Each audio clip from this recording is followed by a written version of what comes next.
Don't mind it will be like Tashtuka. For the first time, today you meet, I just got a new argument.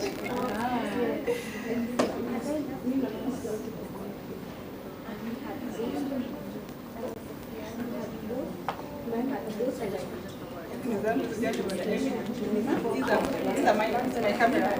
Yeah.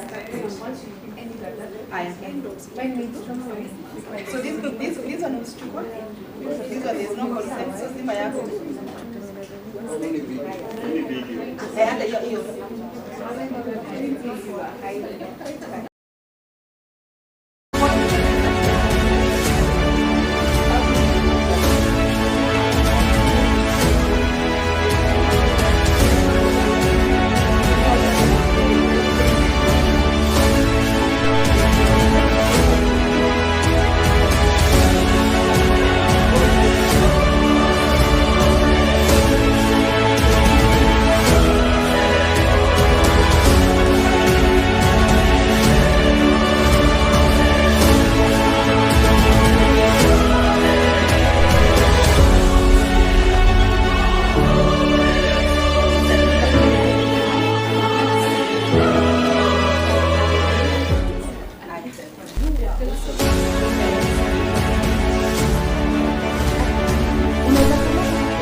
asked this question and I asked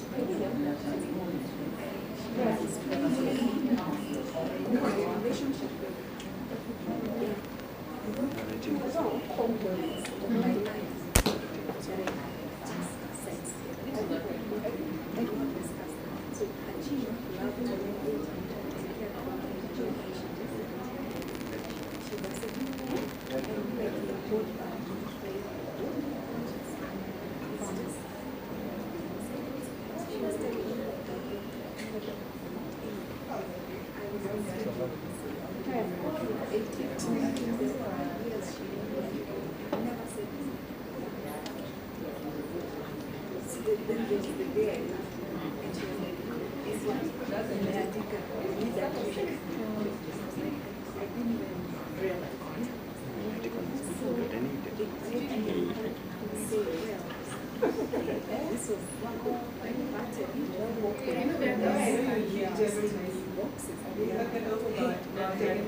Good afternoon, everybody. Good afternoon. It's good that we are here today. This day has finally come. I don't know how excited you are, because for me, I think I lost sleep quite early today. and I was just asking myself, when is 2 p.m. arriving? I didn't know I had to wait for those many hours for it to come. So I want to thank you so much for being the very first ones to arrive. There's something special about people who arrive fast. They are very intentional, they are very disciplined, they are very deliberate, and they are also ready to experience things before others can experience those things. So because you have come, and we are just about to start, I just want to encourage you to say hello to the person seated next to you. And if you can, begin to take photos of what you think is looking nice for you. Because in a short while I'll be requiring us to begin to send signals from here. By the time we are done with this program today, we will have sent very, very strong signals about what's going on here so that the world can know. What we are doing here must not remain secret. Everybody should know, because one of the ways you beat imposter syndrome is to wear the gown of courage and audacity, right? So we are going to let people know that we are very serious about beating the imposter and rewriting the script. If possible, we should not have any more people unable to unleash their potential or bring their value to life because they're doubting themselves, or they're feeling like they are fraud or something like that. So as we settle down, I want us to have a little chit chat with the person sitting next to you. If you are like myself, you can walk around the room, say hello to somebody, connect with someone, get to know somebody here. Because sometimes those simple hellos are what opens up doors for us, business-wise, relationship-wise, and many other things. So I want you to be on your feet, walk around, say hello to somebody, network with someone, take photos, and begin to post them as you can. This is the best moment for selfies and beautiful smiles and getting to feel how somebody is smelling nice, because some of you are smelling so nice, and you must not go.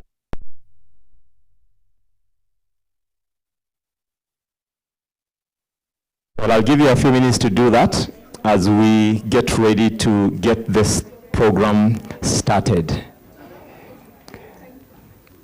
So if you're still seated, I'm waiting for you to be standing and get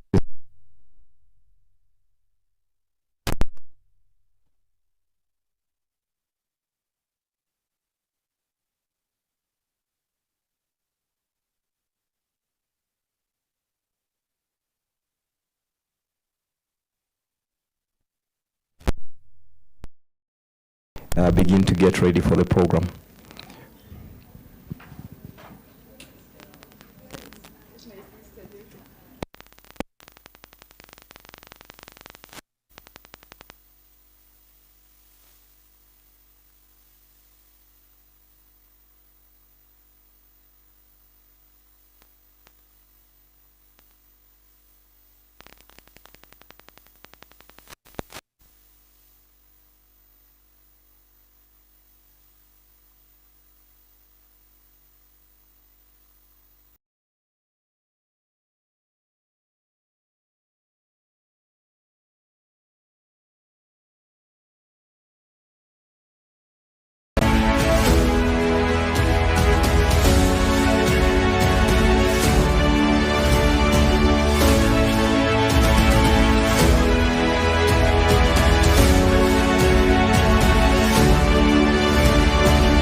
Zion Power Publishers.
Thanks for the session we've just had. I hope you have connected with somebody, have exchanged contacts, and taken a few photos even as we start. So I want us to start the program. It is 2:43 p.m.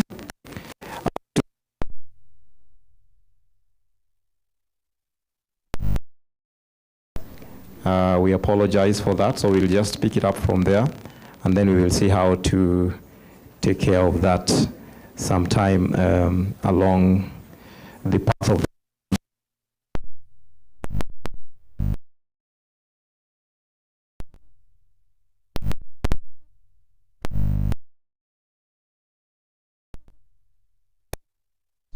a huge milestone, and even as we get ready to release this book that these amazing women leaders have written, sharing their stories and their experiences about how they have navigated imposter syndrome, and now from that can authoritatively speak, guiding as a way of sharing from their insights and their experiences and helping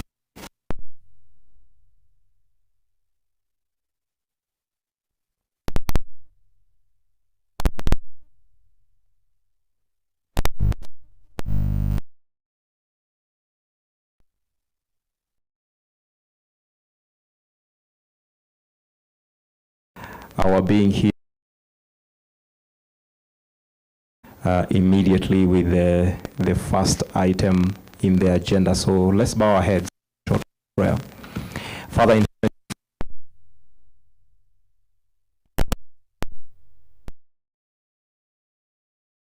day that you have made, that we may reach. Gathered here, oh Lord, we are so excited and so expectant to be able to draw value for us to be sharpened,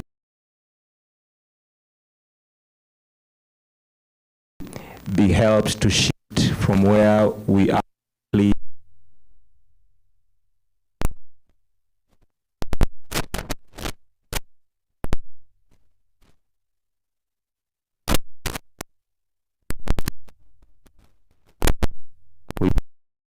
Enjoy the cover of your grace, the protection that comes with associating with you, and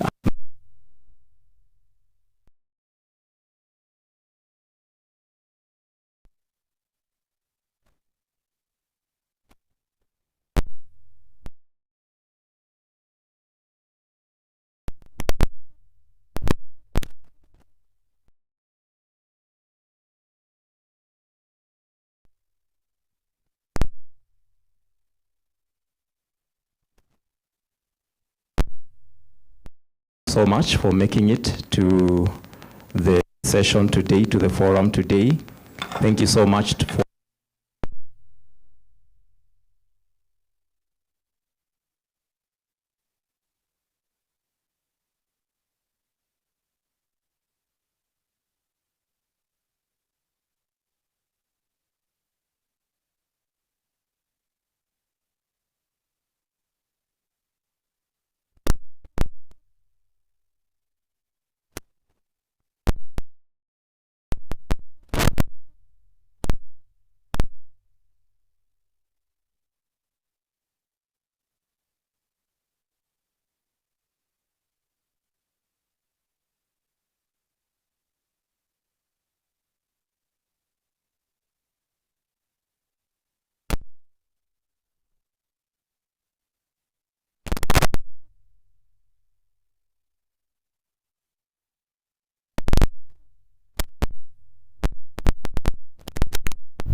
we will go to the session, the second session, which is basically an opportunity for us to get an time to listen to the authors and the speakers we have today. We have organized them in a particular order. They will be called according to that order. And then from there, we shall have a special presentation from one very special guest we have here today. And then we will move into the third session, or the third part, where we will have a panel discussion here to listen to some of those insights and get an opportunity to ask a few questions here and there, which I know will be attended to in a very powerful way. And then from there, we shall get an opportunity to hear or listen to the keynote speaker, our guest of honor today, who will be introduced to you at the right time. After that, we of course will be going straight into the official launch of the book and the celebrations that accompany that. And then finally, we shall be finishing with that. We are hoping that by the time we are getting to around 6 to 6:30 p.m., we will be pulling down the curtains on this meeting today, and we are very serious about making sure that we keep that so that we are able to leave this place in good time. So I just want to take this opportunity again to say a few words, and then I will be calling somebody else here to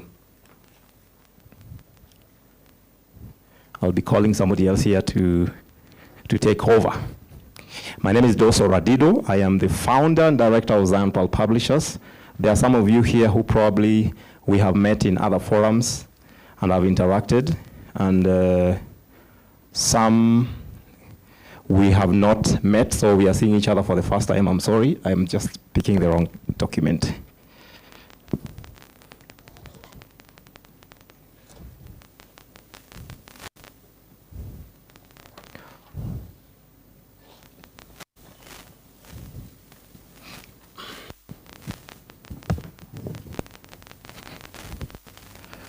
As I was saying,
the dynamics of leadership, how leadership is going on, and how best we can do it.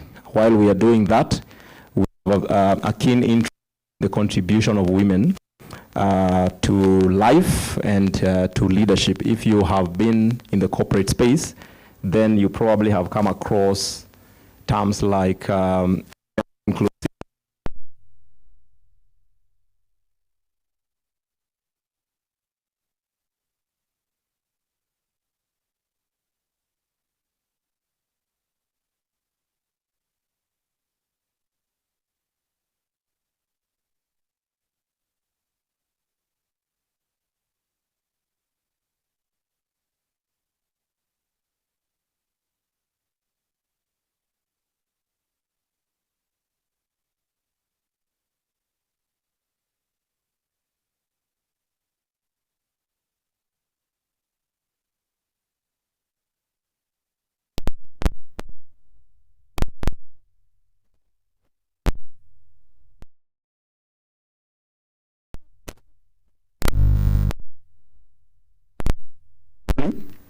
So that when they are recommending strategies that work or things that should be done or things that should not be done, at least we are drawing that lived experiences. One such conversation that has been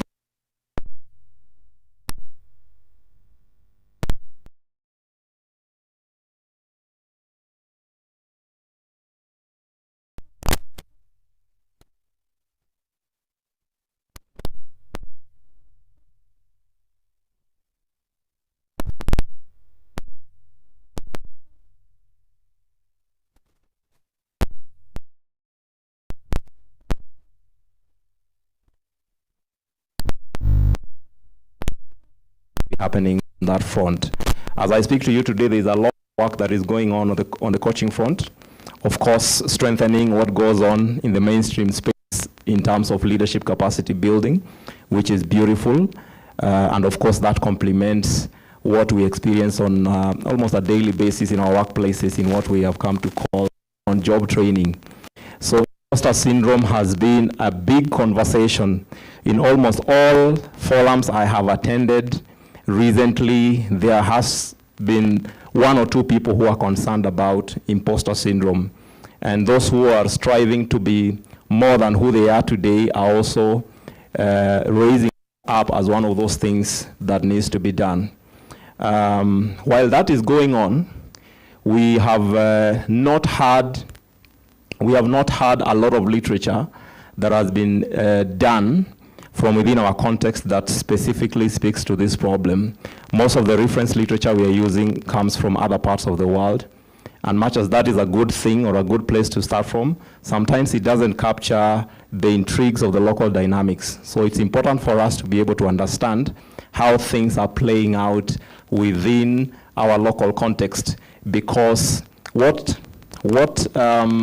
causes imposter syndrome within the African culture at large is not necessarily what causes it in other parts of the world, because of the way we have organized ourselves culturally, because of the way we appreciate the hierarchy of people, hierarchy of things in this place, and of course other influences like religion and all those other things that come into play, shaping our lives and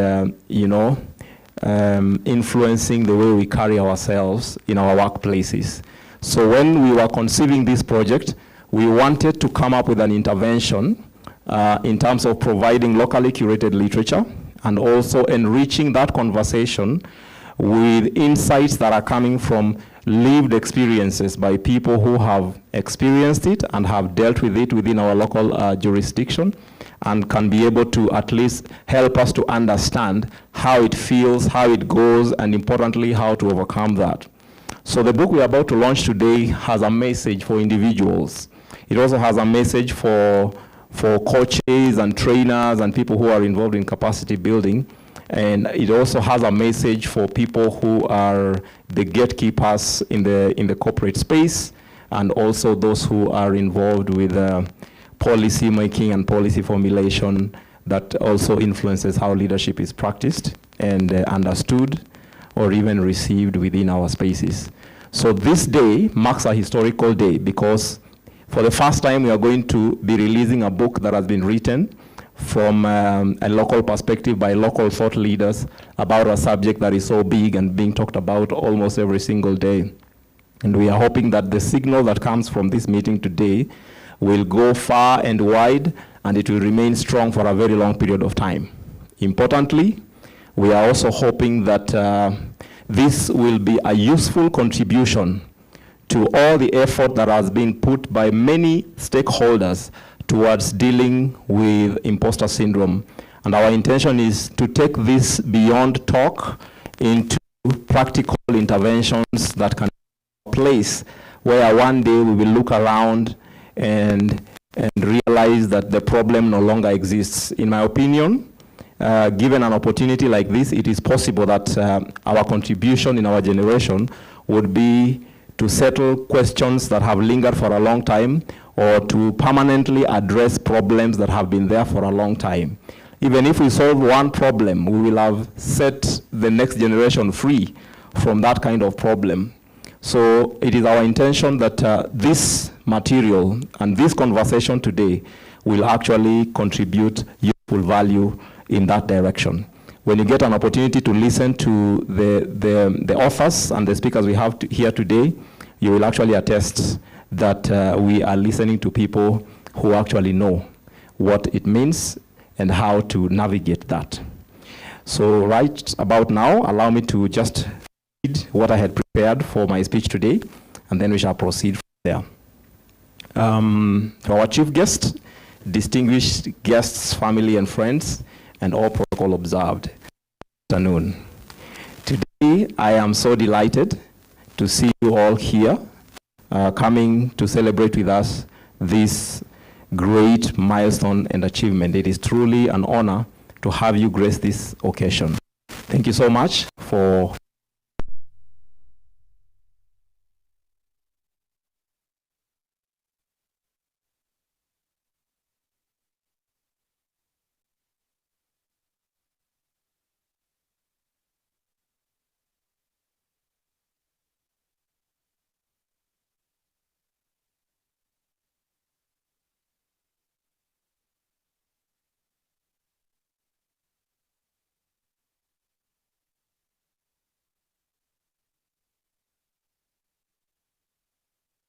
doubt their capabilities and accomplishments, to persistently fear being exposed as frauds, despite clear external evidence of their competence and abilities. The impact of imposter syndrome on the African woman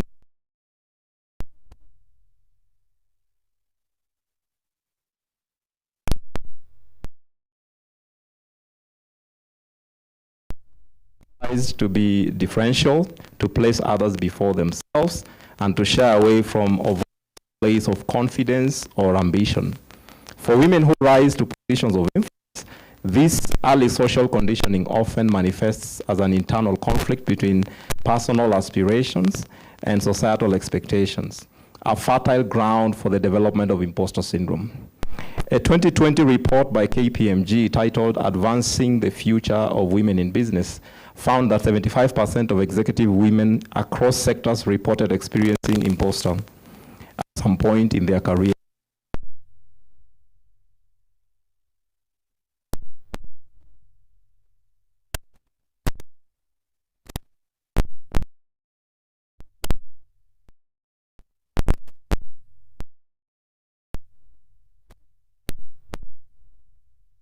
A 2022 study published by the African Women in Leadership Organization revealed that over 68%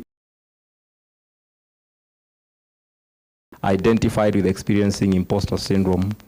The symptoms were heightened during critical career transitions such as promotions, high stakes, continually prove oneself in environments that subtly or overtly question a woman's right to lead. On an individual level, unresolved imposter feelings can stifle ambition, limit risk-taking, and lead to chronic anxiety or burnout. Professionally, they can cause individuals to undervalue their contributions, decline promotions, or avoid visibility. For organizations and societies, this is not just a gender equity issue. It is a productivity and innovation issue. It is also a growth, development, and progress issue. When talented women hold themselves back, entire systems lose out on creativity, leadership, and transformative growth. Imposter syndrome begins with one of us, but eventually affects all of us, and that's the danger of it. Today, we are gathered here to witness the writing of history and the building of a legacy that will be remembered for many years to come. For the first time, we are treated to an anthology that draws from lived experiences of women who have overcome imposter syndrome. Their insights and voices will serve to strengthen the efforts of countless individuals navigating this challenge, leaders supporting their teams, coaches mentoring the next generation, and friends encouraging one another through this silent struggle. As a publisher, we have stepped in intentionally and dramatically to provide a platform for locally curated, contextually relevant literature, something that has long been missing, the missing element in the fight against imposter. Through the stories, insights, reflections, and recommendations of the featured authors in this book, we now have, for the first time ever, not only a practical reference resource, but also a tactical navigational guide for those seeking to overcome this challenge. We thank the authors for saying yes to the invitation to participate in this project and for using their voices to awaken, to encourage, and to guide others. We are deeply grateful for the passion and commitment they poured into this work. Our gathering here today is in response to the signal they sent out and the invitation they placed before us. Through this summit, we have dramatized our desire and passion to address imposter syndrome and unchain as many people as possible, propelling them into higher, freer versions of themselves.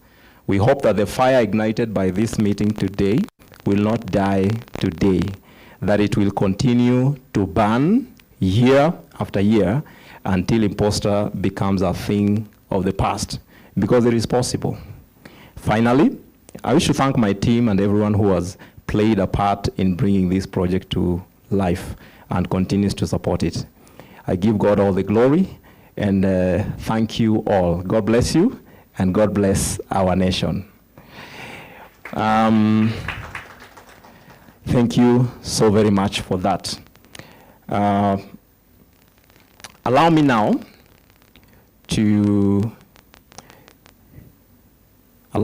to invite the next person who's coming in here, you will realize that I'm also trying to MC here because the person who was supposed to MC for us has been caught in some traffic somewhere, so we'll proceed.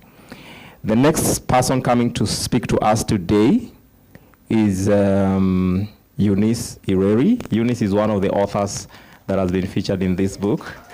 So let's put our hands together as she comes to the podium. Let's give her a better round of applause until she arrives here. And she looks really good. You're welcome. Thank you, Mr. Ndoso, for the invitation. And Mr. Ndoso was my first beneficiary of imposter syndrome because when he reached out to me 4 years ago to collaborate and author this book, I said no. And seriously, that way I said no.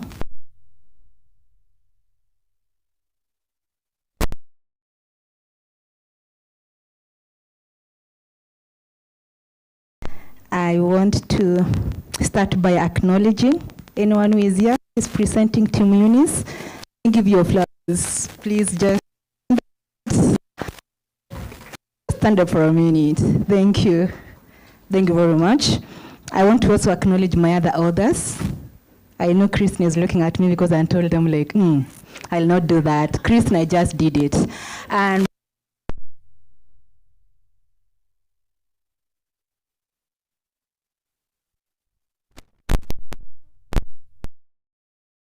together with you. My name is Eunice Ireri, the lead.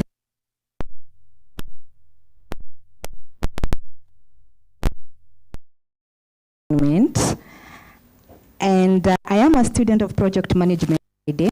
That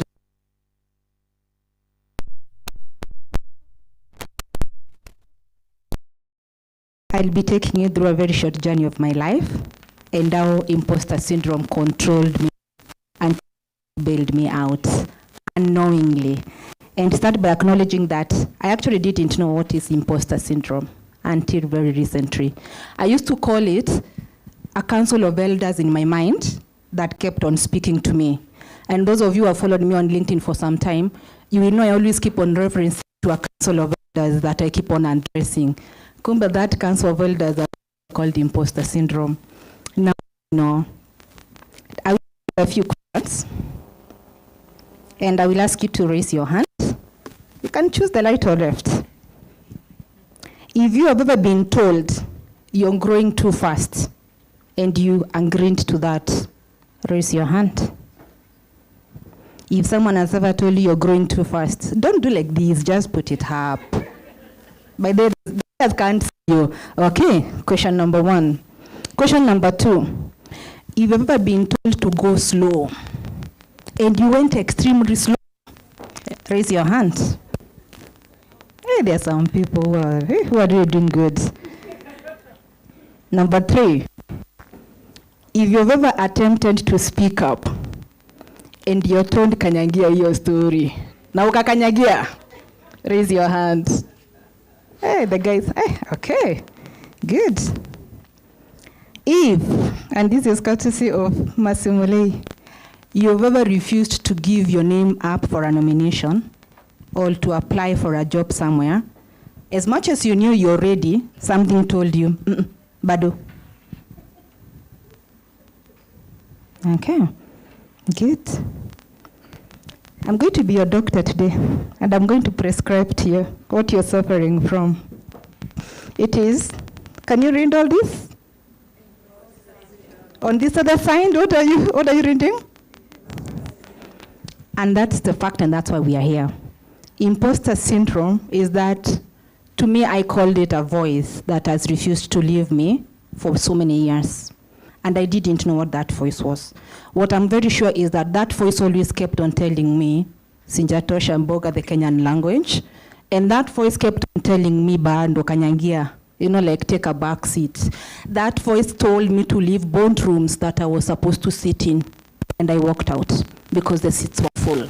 It never told me stand, you will still get passing. And for the longest time, that is what, to be sincere, ruled my life. And my topic for today is descended to my other authors. Thank you, Christine. is when culture is still ample, but the world needs you. So let me take you the history of how I was the most obedient student. I was the chair lady, prefect, president of the Imposter syndrome group of schools.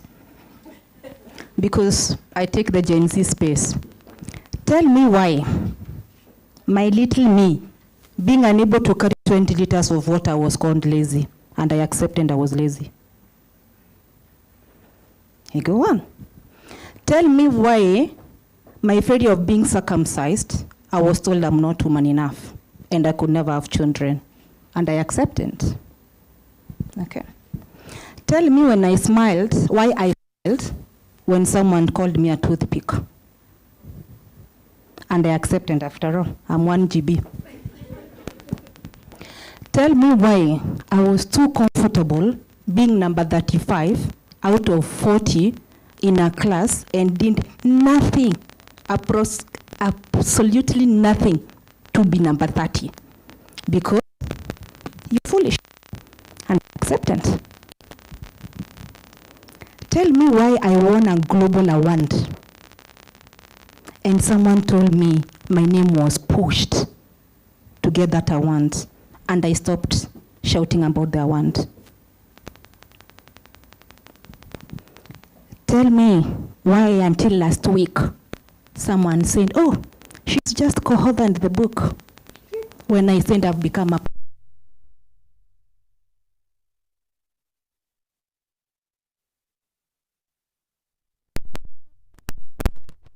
published author. Okay? So, and forget this one. Tell me why my failure to wear a trouser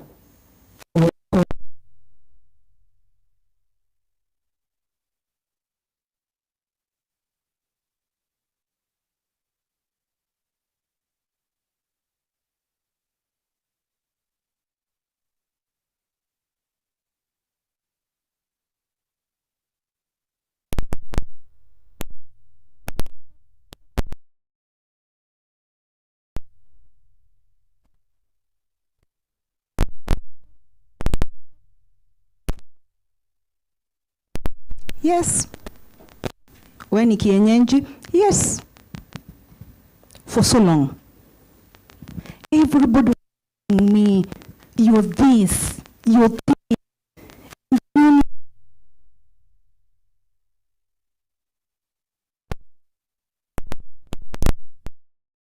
I think there's a friend of mine who somehow knew what I was suffering from, and she could not tell me exactly what I was suffering from.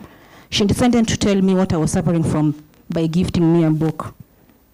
Emily Nyaga, 17. Emily, please let me give you flowers because I've never told you this story. She bought me a book and wrote a comment that you spend so much time.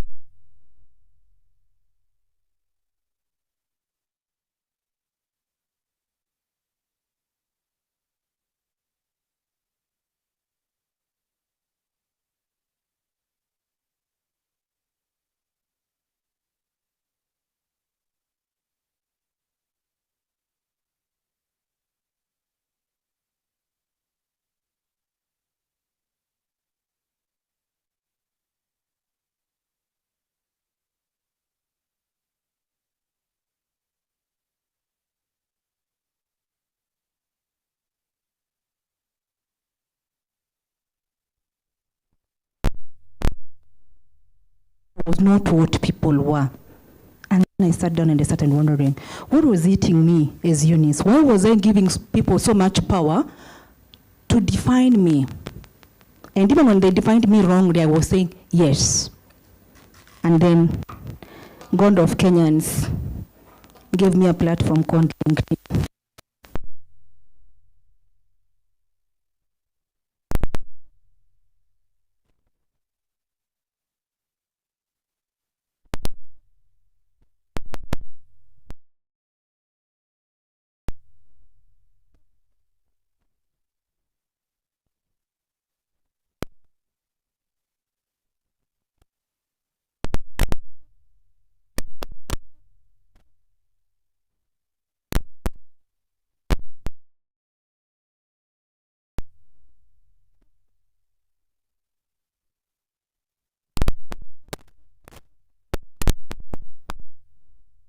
started to write my story. I started telling people, but this is you. And I picked the name.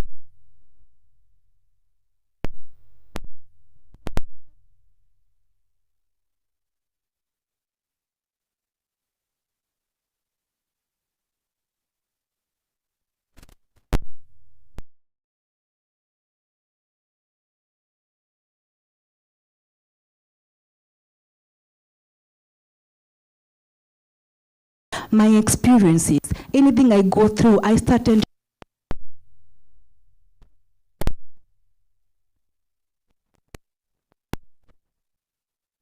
By the way, they are all very organic. Those connections followed me because I was starting to tell the story, and it's because I came from the story of yes, madam, Eunice, you're what now? To now speaking for myself. And I tell you, as you get to start speaking for yourself, you're getting into a battlefield. Remember, these are the same people who have been defining you. Then now you're telling them you're not defining me anymore. You defined me wrong. So you're starting to correct them. What happens in such a situation? You will start to fight with each other. People will start now to, hey, amemea pembe. Oh, hey, now she can speak. Oh, yes, please speak. Please speak. Let people not tell you who you are. Tell people who you are. Let people not own your story. Own your own story. Let people at any single time a paragraph about you, a paragraph that you've not written. What I'm saying today is that as someone in your mind is telling you, haujatosha, mwambie nimetosha. When the person is telling you, don't go to that, don't try it, you can't be another, mwambie I will try. And as I finish, I go by the right ones of my best president in the world right now, Ibrahim Traore, president of Burkina Faso. What does he tell us, all of us? He tells all of us that fear will not save you. And people will always remind you that, oh, what you're doing someone else did and they failed. People will always tell you, you want to order, that book will not sell. Others have ordered and it has not sold. And what Ibrahim is telling us is that, start. Do that what you want to do.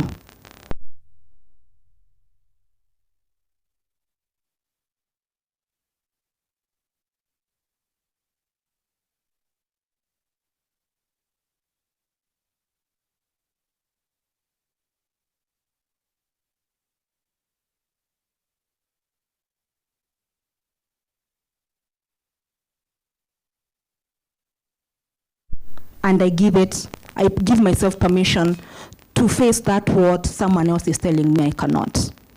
You're telling me I'm too skinny. Thank you. I am skinny, but I cannot be size 16, isn't it? So why struggle about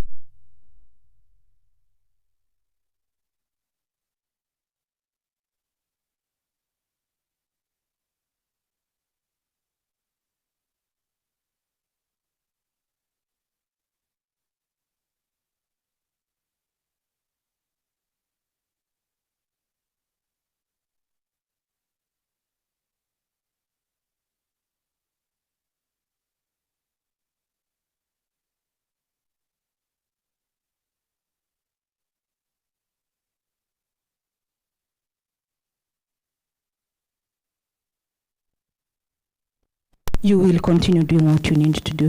Even you who is on this call, and your work is just to tell awezi kanyagia. Please, you're the imposter syndrome. We are fighting. So the imposter syndrome today, it has a name. Actually be Eunice. Because I'm one who is telling Doso, Doso na hizo vitabu publish, there are so many. Like, so just publish one in a year. Why are you publishing 6? So imposter syndrome, hebu jiweke kwa, put it as a name and you be. Then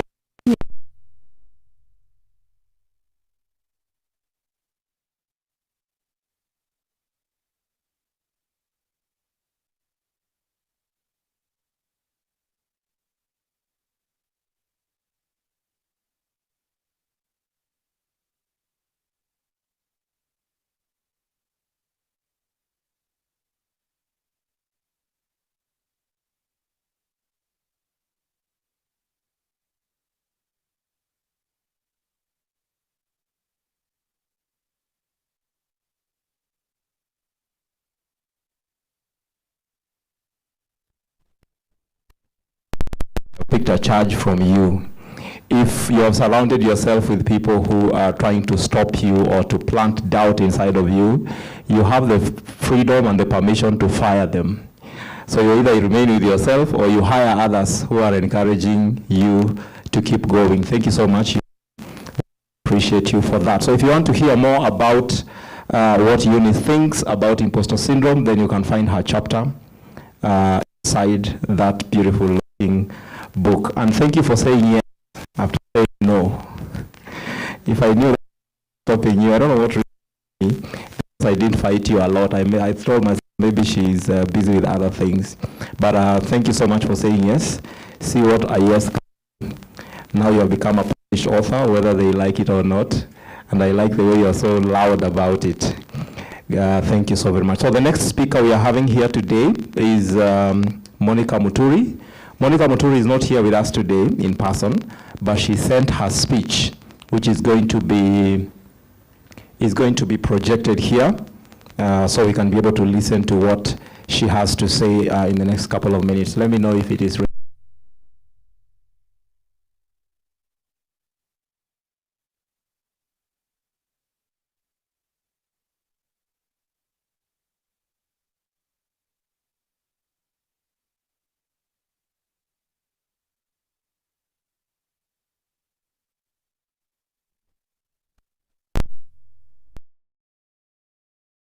That clip, let me bring to the stage Caroline Gaiduma. Let's put her together as she comes to the stage.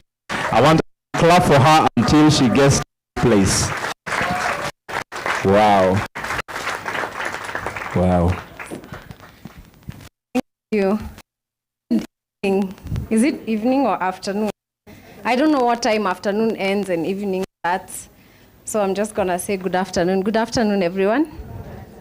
Thank you so much for coming. I just want to start by saying thank you so much to my fellow co-authors for moving this project at the pace that has brought us here today. We've been cooperating with each other, supporting.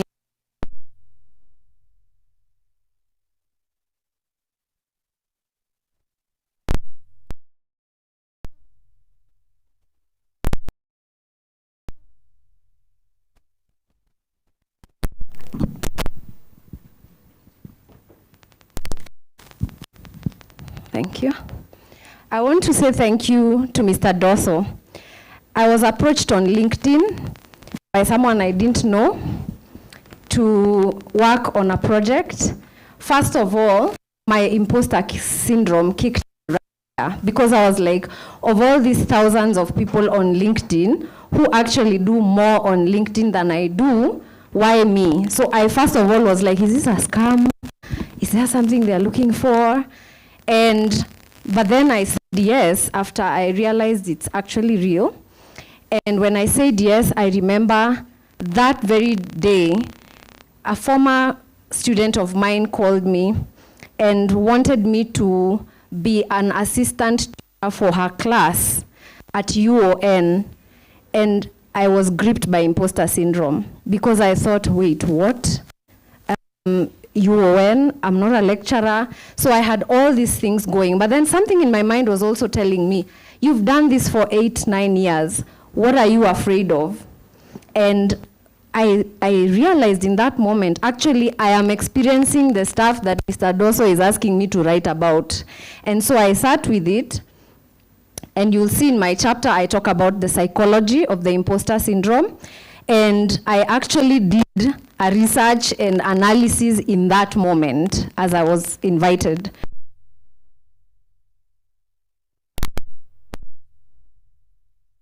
As a transformation coach.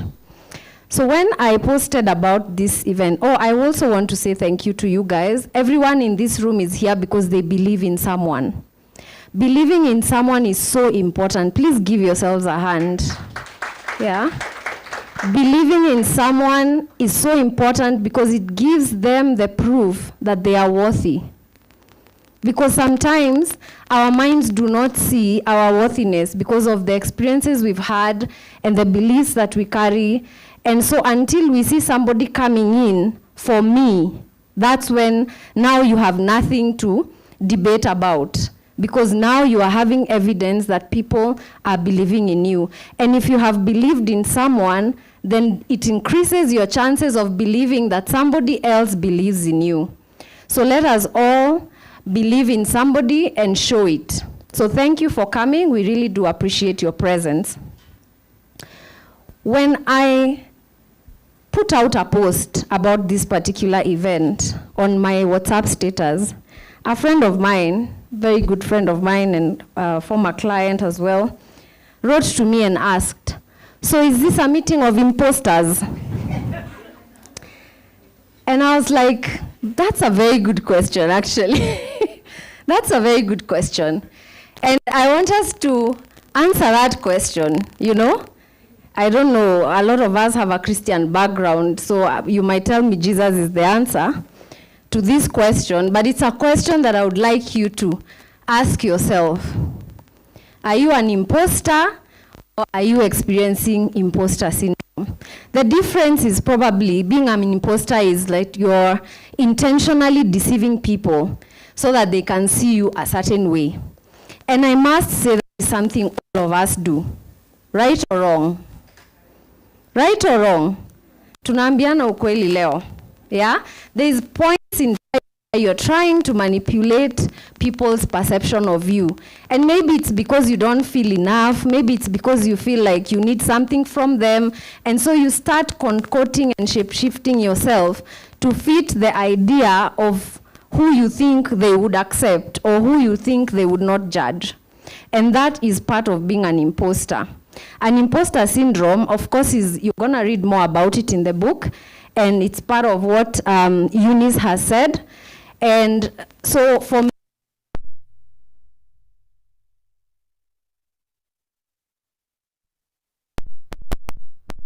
and then there's who you show up as. And those are two different sometimes. And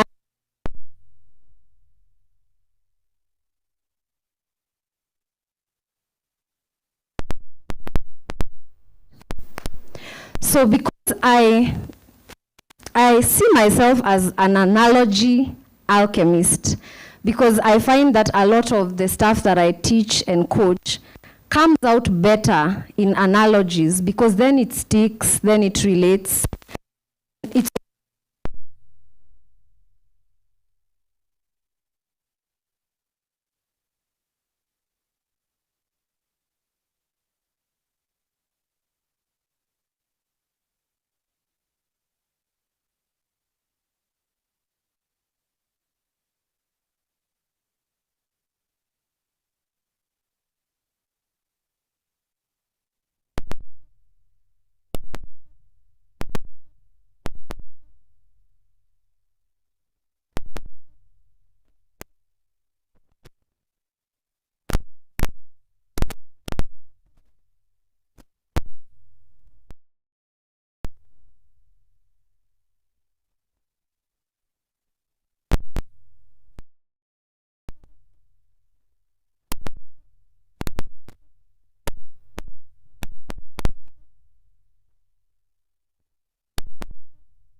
came up with that setup. That is all of you. Everything that you have seen, the river, the piping, the tank, the bucket, the tap, the bucket is you. But somebody told you that you are the bucket. Okay? You are the bucket, and they defined you. Is it a cheap or an expensive bucket? It's blue or it's red? It's broken or it's not broken. They defined you because they saw themselves as a bucket, right? We only see people the way we see ourselves. So as you're growing up as a child, that is what happened. Somebody told you that you are this bucket, and you can only be used to carry a certain limited water, and you can only be filled by other people. But I'm here to tell you a different story. You're not the bucket. You're the water in the bucket. The bucket is your physical being, your mind, your intellect, your body. All of that is just the bucket. It can only hold a small portion of who you actually are. Because if you look at that whole setup I told you, that water that is coming into the bucket, there is more where it's coming from. Sindio? That river, let's call it God or source. That is what the river is. So a small portion of God is you. Do you understand what I'm saying? A small portion of God is you. And that's what flows through. So the piping is your awareness. You are aware you are alive. You are aware you are here. You are aware you're in Kenya. That awareness is the piping. Now the tap is what I would call self-worth. So whenever you have opened your self-worth, more of you flows into your being. So when somebody tells you that you are the bucket, they have reduced, they are not seeing you, essentially. And many of us have believed we are the bucket, and we have locked our self-worth because it's determined by what other people tell us, by what we have done, what Eunice was saying. But if you unlock your self-worth, you believe in yourself, wherever it is that you are enough just because of existing, then what happens is that you flow into yourself more. You become more of yourself. Now, where is imposter syndrome coming in?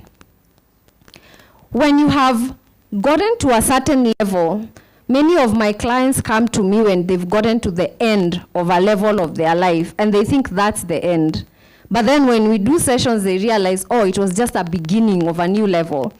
So imagine your life as a staircase. For every level, you reach the end of every level. The end of the skill for that level, the end of, the joy for that level. But that is not the end. It's calling you to the next level. So what usually happens is imposter syndrome is that feeling you get when you get to the end of a level and you're being called to the next level. But many of us use imposter syndrome to stay at the same level. We don't transcend it. When you get, for example, a huge position, one that you've been praying and fasting for, and you're told you start tomorrow, what happens? Some people are like, oh,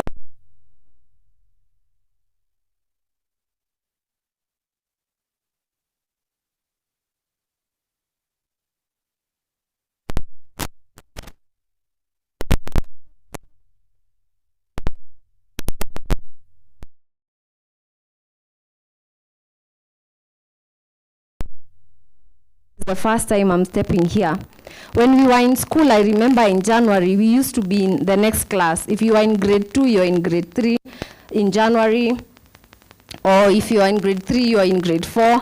And I remember how it used to feel. You've walked into a class you've never been before. You're given a desk you've never sat on before.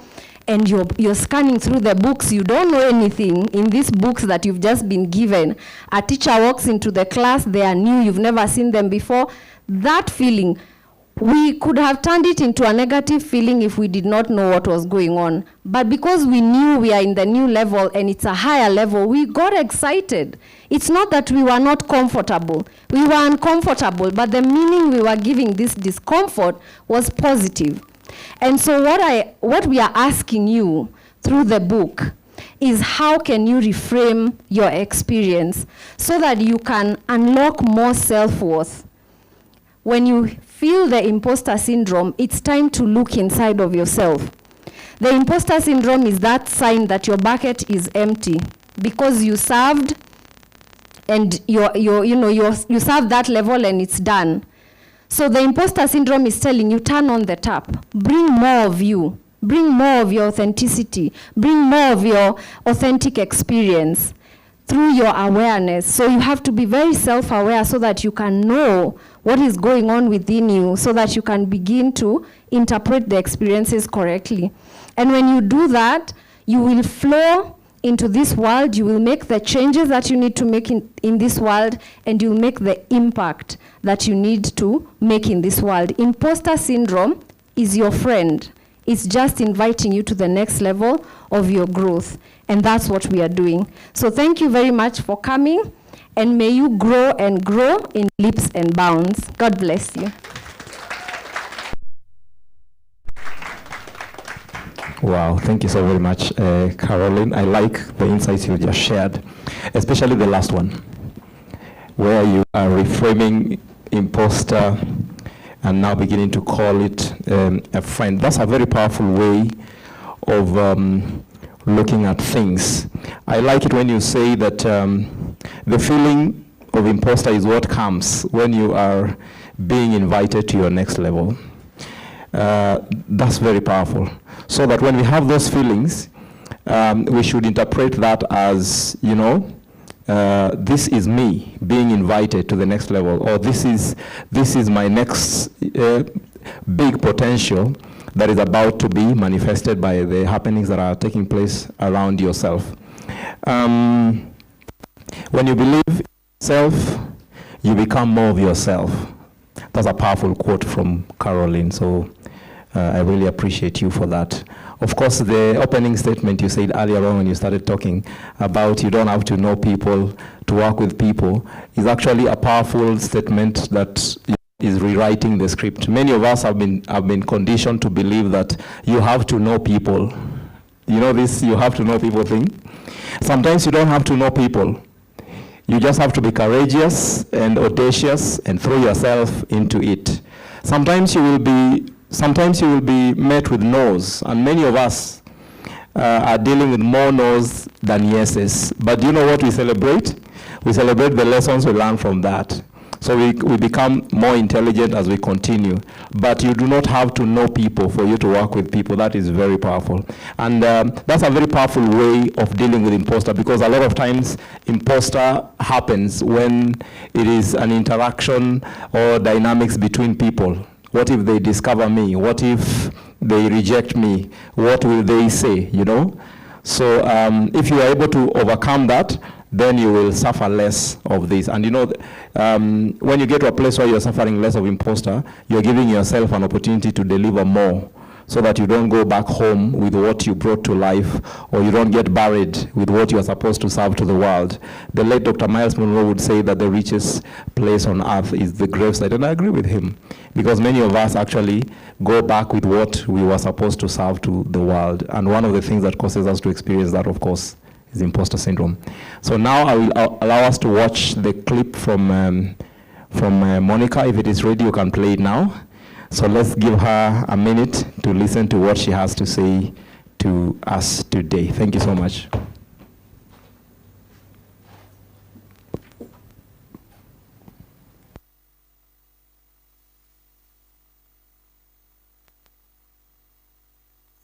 You belong in this room, at this table, on this stage. But what if we stopped waiting? What if we stopped asking for permission to be brilliant, to speak up, to take up spaces? My name is Monica Muturi, a mother, a wife, a commercial and business development expert, a juicing enthusiast, and now proudly an author.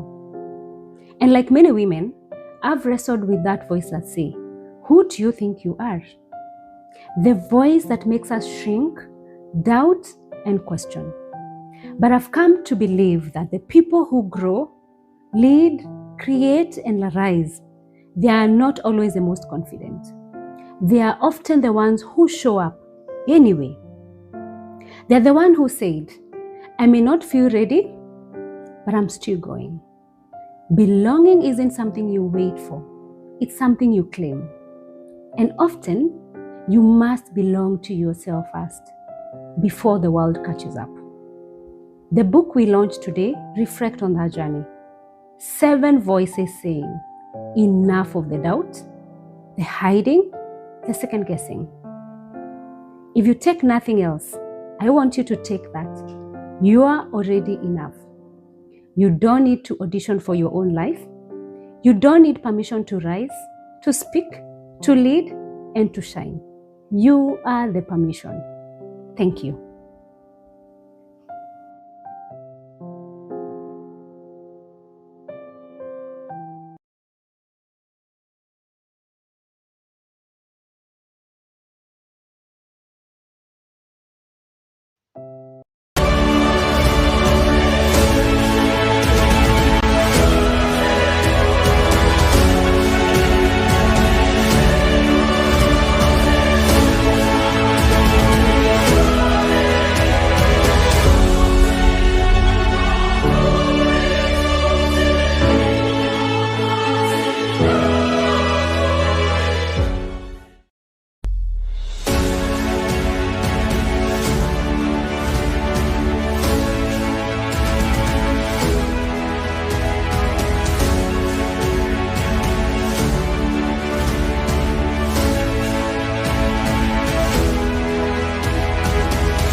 You either walk inside your story and own it, or you stand outside your story and hustle for your worthiness. This quote is by Rini Brown. Hello everyone. What an incredible moment to be here. Not just to celebrate a book, but to honor the truth that many of us are only learning to embrace. You belong without permission.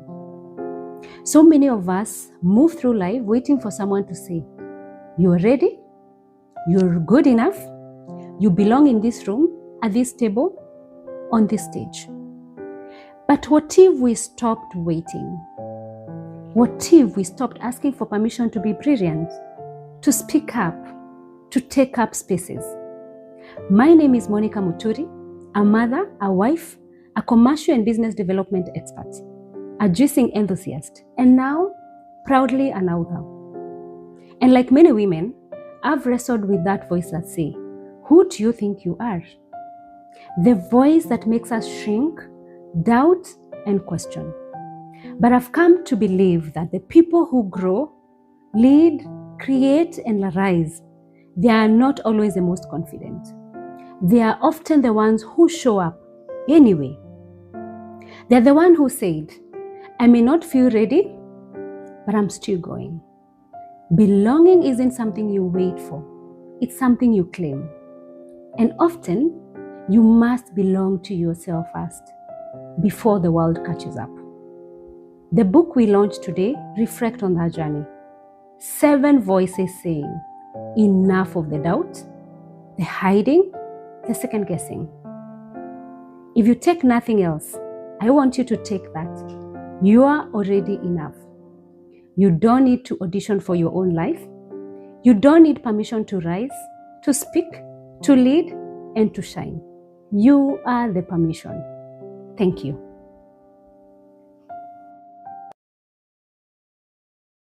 Becoming imposter is just making that decision. You don't feel ready, you feel scared, you feel like they will talk, but you just keep going. And sometimes that is the force that keeps people moving. Belonging is something you are not given, you have to take it. You see?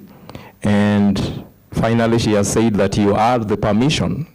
Many of us are holding ourselves back because we are waiting to be permitted by our supervisors, our parents, our leaders, our whoever. And I'm not saying that people should be disobedient or go against the natural rules of life. But there is a bit of what you're supposed to do that must come from your own permission. You must feel enough. You must permit yourself. You must encourage yourself. You must strengthen yourself. You must remind yourself. And you must also tell yourself that you are enough. So thank you so much, Monica, for those powerful words. I hope now we have gotten to hear what she was saying. So just about now, we are going to the next session. We are going to have a brief moment with all the authors right in here. So can I get the seats brought here, because we want to have a panel discussion, after which we will get an opportunity to listen to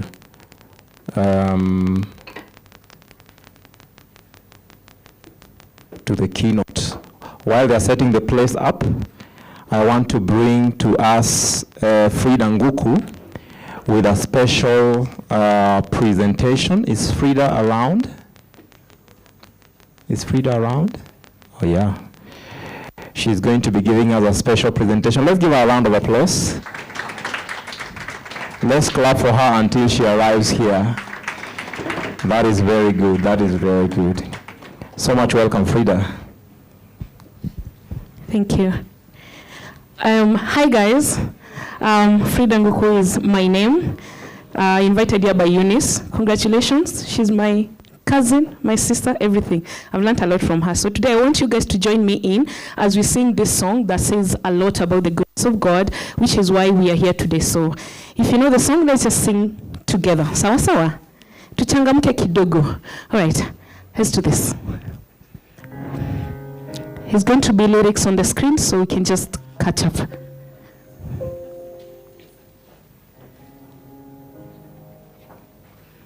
I love you, Lord. Your name never never fails me. All my days I'll be hanging in your hand. From the morning I wake up till I lay my head, oh, I will sing of the goodness of God. Let's sing together. All my life you have been faithful. All my life you have been so. With every breath that I am able, oh, I will sing of the goodness of God. I love your voice. You have led me through the fire in darkest nights. Kumbe mnajua. I've known you as a father.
Life you have been, I can't hear you. So good. With every breath that I am able, oh, I will sing of the goodness of God. We're gonna sing the goodness.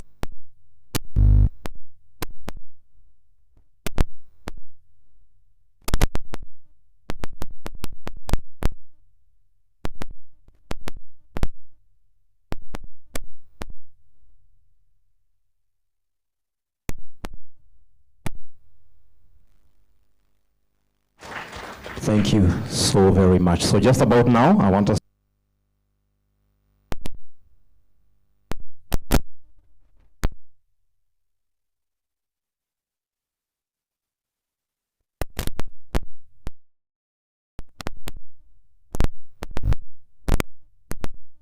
to have Dr. Faith and Anne, right? Okay, so let's give them a round of applause as they walk to the stage. Let's clap for them until they get to the podium. Keep doing it, keep doing it, keep doing it. Keep doing it. Let me help you up here. Yes. Let's keep clapping for them. They all look lovely.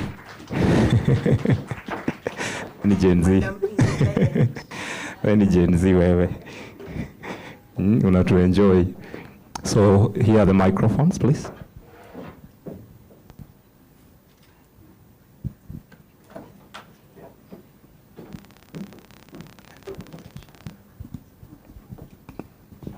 Good afternoon, everyone. Can you, even if you're hungry, can we have a better good afternoon? Good afternoon, everyone. Good afternoon. Great. My name is Christine Murioki, and I'm one of the authors by profession now. But I am also an operational architect and an administrative strategist. And I'm joined on stage today with Dr. Faith. Dr. Faith is actually a leadership coach, emotional intelligence expert. She's also an academic, and she's also an author, by the way, not just these books, but she's authored a lot of other academic books.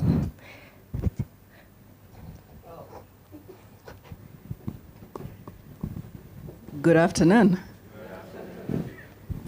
Good afternoon. I'm a teacher by profession, so I like to hear people. Okay. Also on stage, we have Masimule. Masimule is an executive head, risk and compliance at M-Pesa Africa. Good afternoon, everyone. Good afternoon. Yes, but it's not working.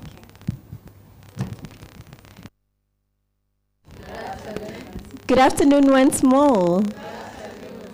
Okay, I want to see smiling faces. It's definitely such a fantastic day to have you all here today, just to share our stories and just to see how do we move forward from this imposter monster. Also on stage is Anne. And pronounce your second name. I don't want to butcher it. Wamonje. Great. No. So Anne is an award-winning HR consultant, and she's also a founder of Humor and Resource. At first, I actually thought it's humor, ha, ha, ha. Then I sat by myself. I was like, oh, humor, humility. Or is it humor, ha, ha, ha? It's human resource, but it is just spelled differently. So when you read it completely, it's human resource. HR, basically. Yes. Interesting. Great. So I have this executive coach who makes us do breathing exercises all the time. He calls them grounding. So I will take you through the pain of getting grounding so that we leave everything in our lives, in everything that we have to deal with outside, and we come and become present for this discussion. And the one thing I need everyone, as we do the breathing exercise, what I want you to know, as you breathe in and out, all you need to belong in this room is to be a human being. So we will count to, we'll breathe in 3 and breathe out 5, then breathe in 4 and breathe out 6, and then breathe in 5, and then breathe out 7. Okay? So we start. Breathing in 3. 1, 2, 3. Breathing out 4. 1, 2, 3, 4. Breathing out 4. Breathing in 4. 1, 2, 3, 4. Breathing out 5. 1, 2, 3, 4, 5. And lastly, breathing in 5. 1, 2, 3, 4, 5. And breathing out 6. 1, 2, 3, 4, 5, 6. I hope that makes you feel better. So this afternoon, we will be discussing a topic we think, or we decided to name it, Who Let You In? And I'll be having conversations with our panelists. The first round of conversation will be about their personal truth, and the second round of conversation will be about courage in action. So, Dr. Faith. Yes, ma'am. You coach people to lead with authenticity and emotional intelligence. But when was the last time you felt unsure of your place, and how did you guide yourself through it? All right. I wrote notes so that I would try not to get too extraneous because I like talking. And this is the best thing ever. I love to be on stage. Oh, yes. So anyway, thank you for that question. I wrote down that the last time I felt really unsure of myself was as a result of experiences I'd been having, and I hadn't realized that those experiences were impacting me and making me sort of change my perception about myself. So background, yes, I'm an academic. At least I was a full-time academic until February 2022. And a few years prior to that, I'd started to experience this thing where I was in an institution where I thought I fitted, I was having fun, I was enjoying being a prof, I was enjoying my colleagues, but something began to change. And this kind of connects back to the stories that Eunice was telling, in that the more I shone brightly, the more irritated my colleagues were getting. And so to give you an example, one time our college, our vice chancellor, or as we call them there, college president, asked for us to give a list of things we had done over the summer break, because he wanted to be able to share that with the entire institution as we were opening for the new academic year. So he said, I want a list. So the dean and I sat down and, sent the list of whatever anybody had done in our School of Business. And on the day, I was walking with the dean and we met the president, and so we walked together. And he turns to me and says, "Oh, by the way, Faith, I'm only going to tell them one thing that you did this summer." And the dean asked him, "But why? You asked for a list. If you only wanted one thing, you could just have asked for one thing." And he said, "If I say everything that Faith accomplished this summer, others will feel bad." Now, you would think that would have made me start to rethink my place in that institution, right? And begin to perhaps watch more closely and maybe start to make an exit plan. Because if the college president can say that to me, what's really going on with the rest of my colleagues? If he himself, and he's the leader, is the one telling me, basically, right? Dim your light. And so I stayed, and I stayed some more, and a lot of other things happened after that, a lot. Eventually, this would have been about 2017. Eventually, let me be very polite. I was pushed out, right? I had to quit. Because, they couldn't fire me since I was tenured, and tenure generally means you'll die on the job, right? You never have to leave. And so I was pushed out. And when I was thinking about this question today, right there, seated there, and not wanting to repeat all the stories from, I'd already told in the book, it's like, come to think of it, that was probably the first signs that I had internalized this, right? Because imposter syndrome really is a competence distortion.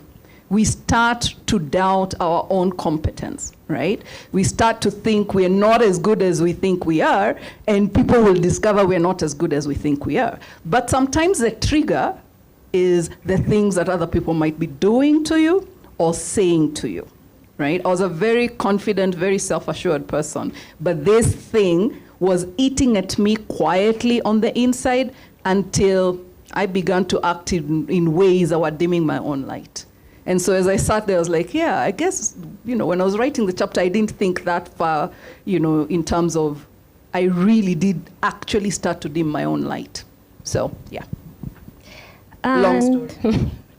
So, what have you learned from that experience? We can just use the current example on self-leadership from a moment of self-doubt.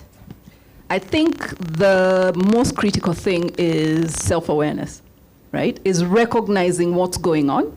Because if you are not aware of why you're feeling what you're feeling, you cannot root it out. You cannot overcome it. You cannot get to the other side, right? And so for me, recognizing that, so this is what's been going on, right? These mummy feelings I'm having, and the result of those feelings is you start to not want to put yourself out there. Anyone who knows me in real life knows I'm actually like very vocal. I say whatever. I can tell you all manner of stories. But there were some things I was just not willing to put myself out there because I was afraid to fail, right? Because the way I translated that past experience was I failed. I actually internalized it as a failure, as opposed to this happened to me. Other people did this thing. I took it as I failed. So that self-awareness has helped me to push through. There is no moment when I expect to be 100% sure or 100% confident. But self-awareness enables me to say, hata kama I'm not so sure, I'm only about 70, 60, even 50%.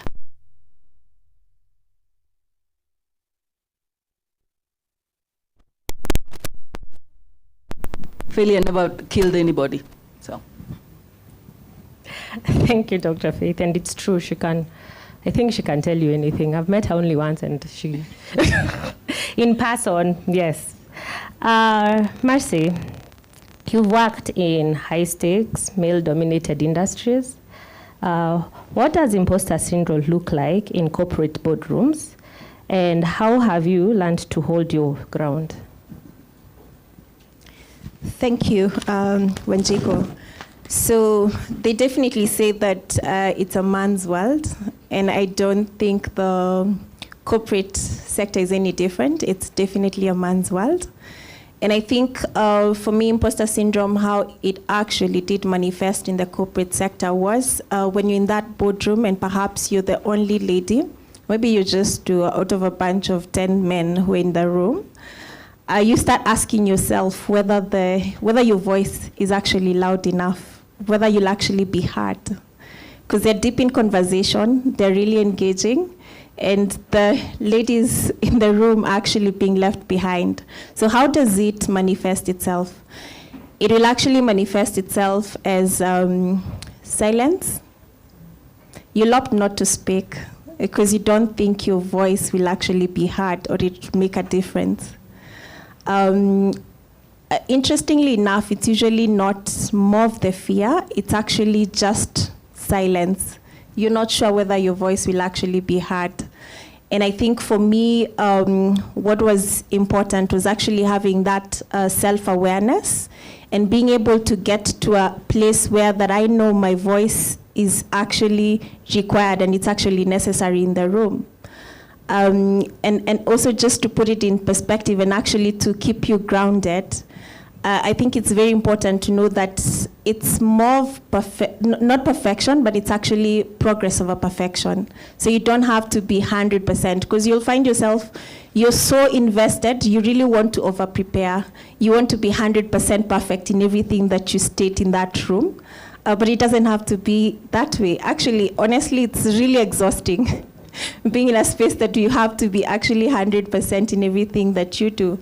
So for me, I think the win has been going into that room feeling that my voice is actually required, and whatever I will actually be speaking in that meeting is important to the conversation, so I need to lend a voice to it. And yeah, always knowing that it's okay to also say that you do not know. It's okay to say that you do not know. Yeah. There is courage and curiosity. That is something I learned. So, how do you balance confidence, vulnerability in high pressure, in those high pressure situations? And mostly, how do you still remain grounded in your femininity? Because one thing I was really shocked is, oh, this girl works in this industry, but she's still very feminine because a lot of them come in very forceful. So how do you maintain your balance? All right, so what I actually have come to discover and found very interesting is that confidence and vulnerability are actually not opposites. They're actually things that do complement one another. And I'll give you an example. When you say that you're confident, it's actually saying that, yes, I'm confident that I'm rightfully in this room. But vulnerability is actually embracing the fact that even as I am in this room, I'll continue growing so that I can get to the next level. So for me, I feel it's important to be vulnerable. It's what actually even gets you to a place whereby, as a leader, you're actually approachable, and that your team is able to sound you out, and even being able to contribute more to the discussions. I think it's something that actually enables you to draw your team closer and to enable them to even engage you more and make the work environment more pleasant for everyone. I mean, who wants to go to work in an environment where it's stressful? So I think being able to be vulnerable as a leader, when people know that Mercy doesn't know everything 100%, and she's willing to actually call that out. And I think I'll just give an example of where I've been able to a role that is very technical, and most of my team is actually techies, developers, guys dealing with data science. But I've been able to embrace it, and I'm learning in the journey, but that doesn't mean I don't bring a strategic direction to the team.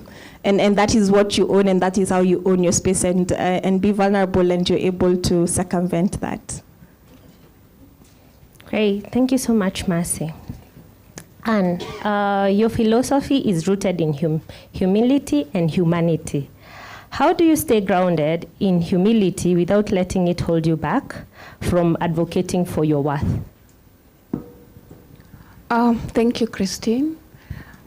I think when it comes to matters of worth, one of the things that you must be able to get from the get-go is that this is not something that is given to you by a third party.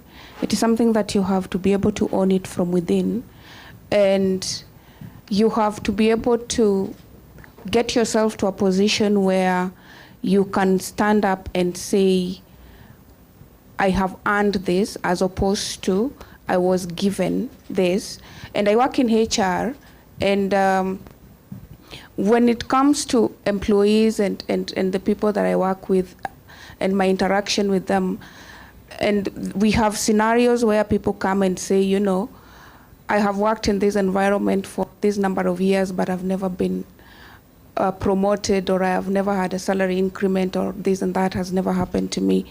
And my first question is, have you actually concerns before and looked at the opportunities that are available for you and stepped up by actually asking for that promotion? Because your next senior person resigned from a job, or they were fired, and there's an opportunity that came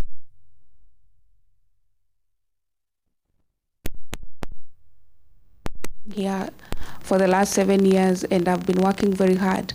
So they will see and give me that position.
or any other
you're enough.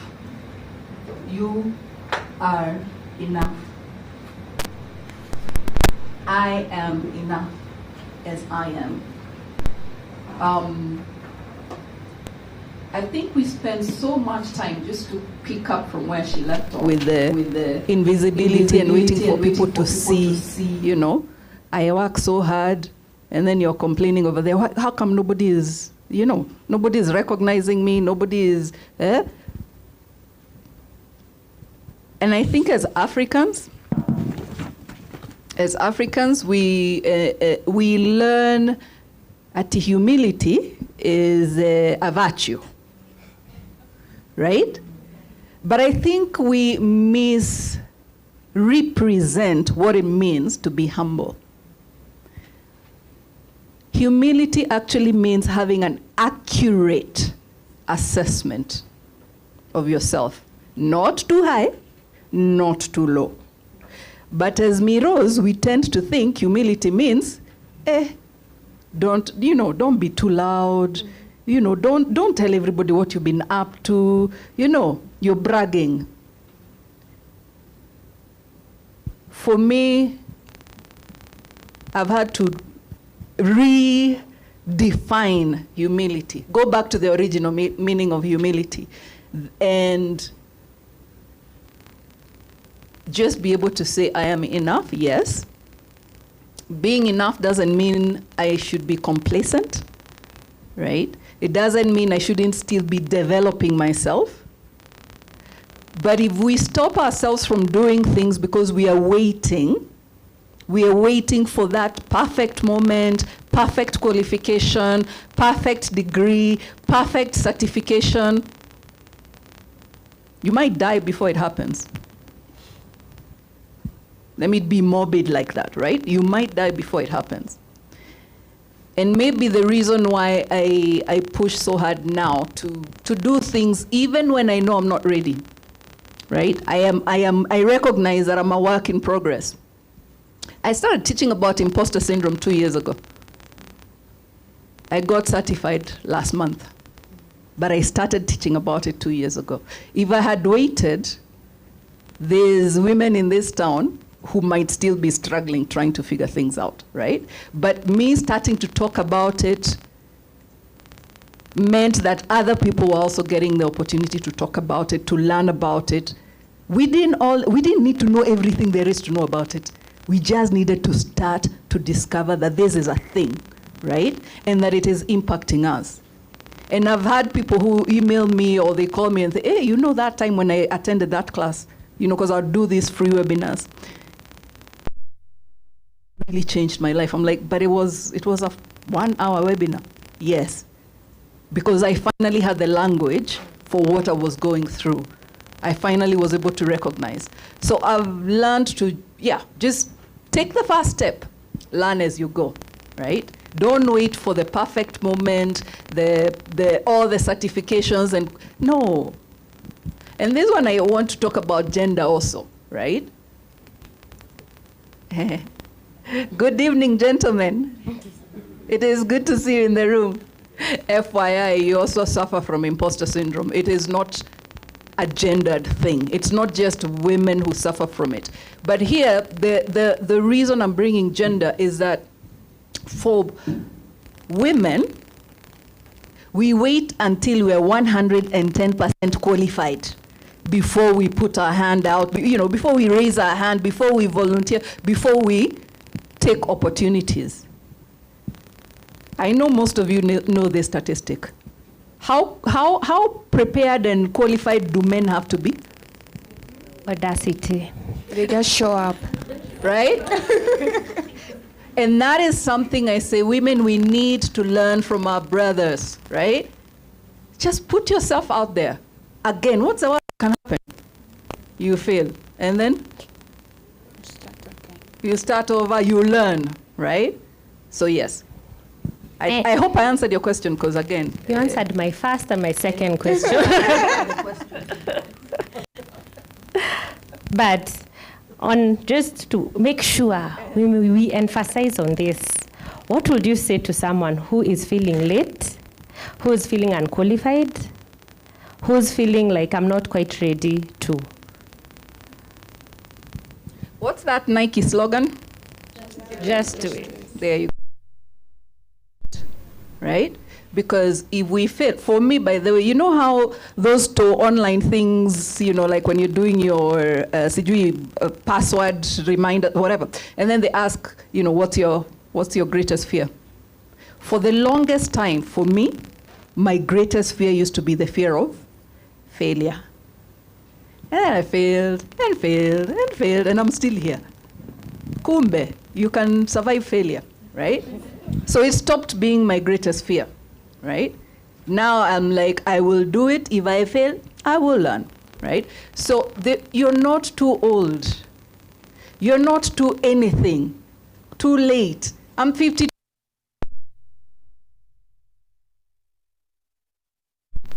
I'm still going. You're not too old or too late or too skinny or too fat or too anything to do whatever it is God has called you to do. The world needs those gifts that you have. Please don't deny us those gifts. Just do it.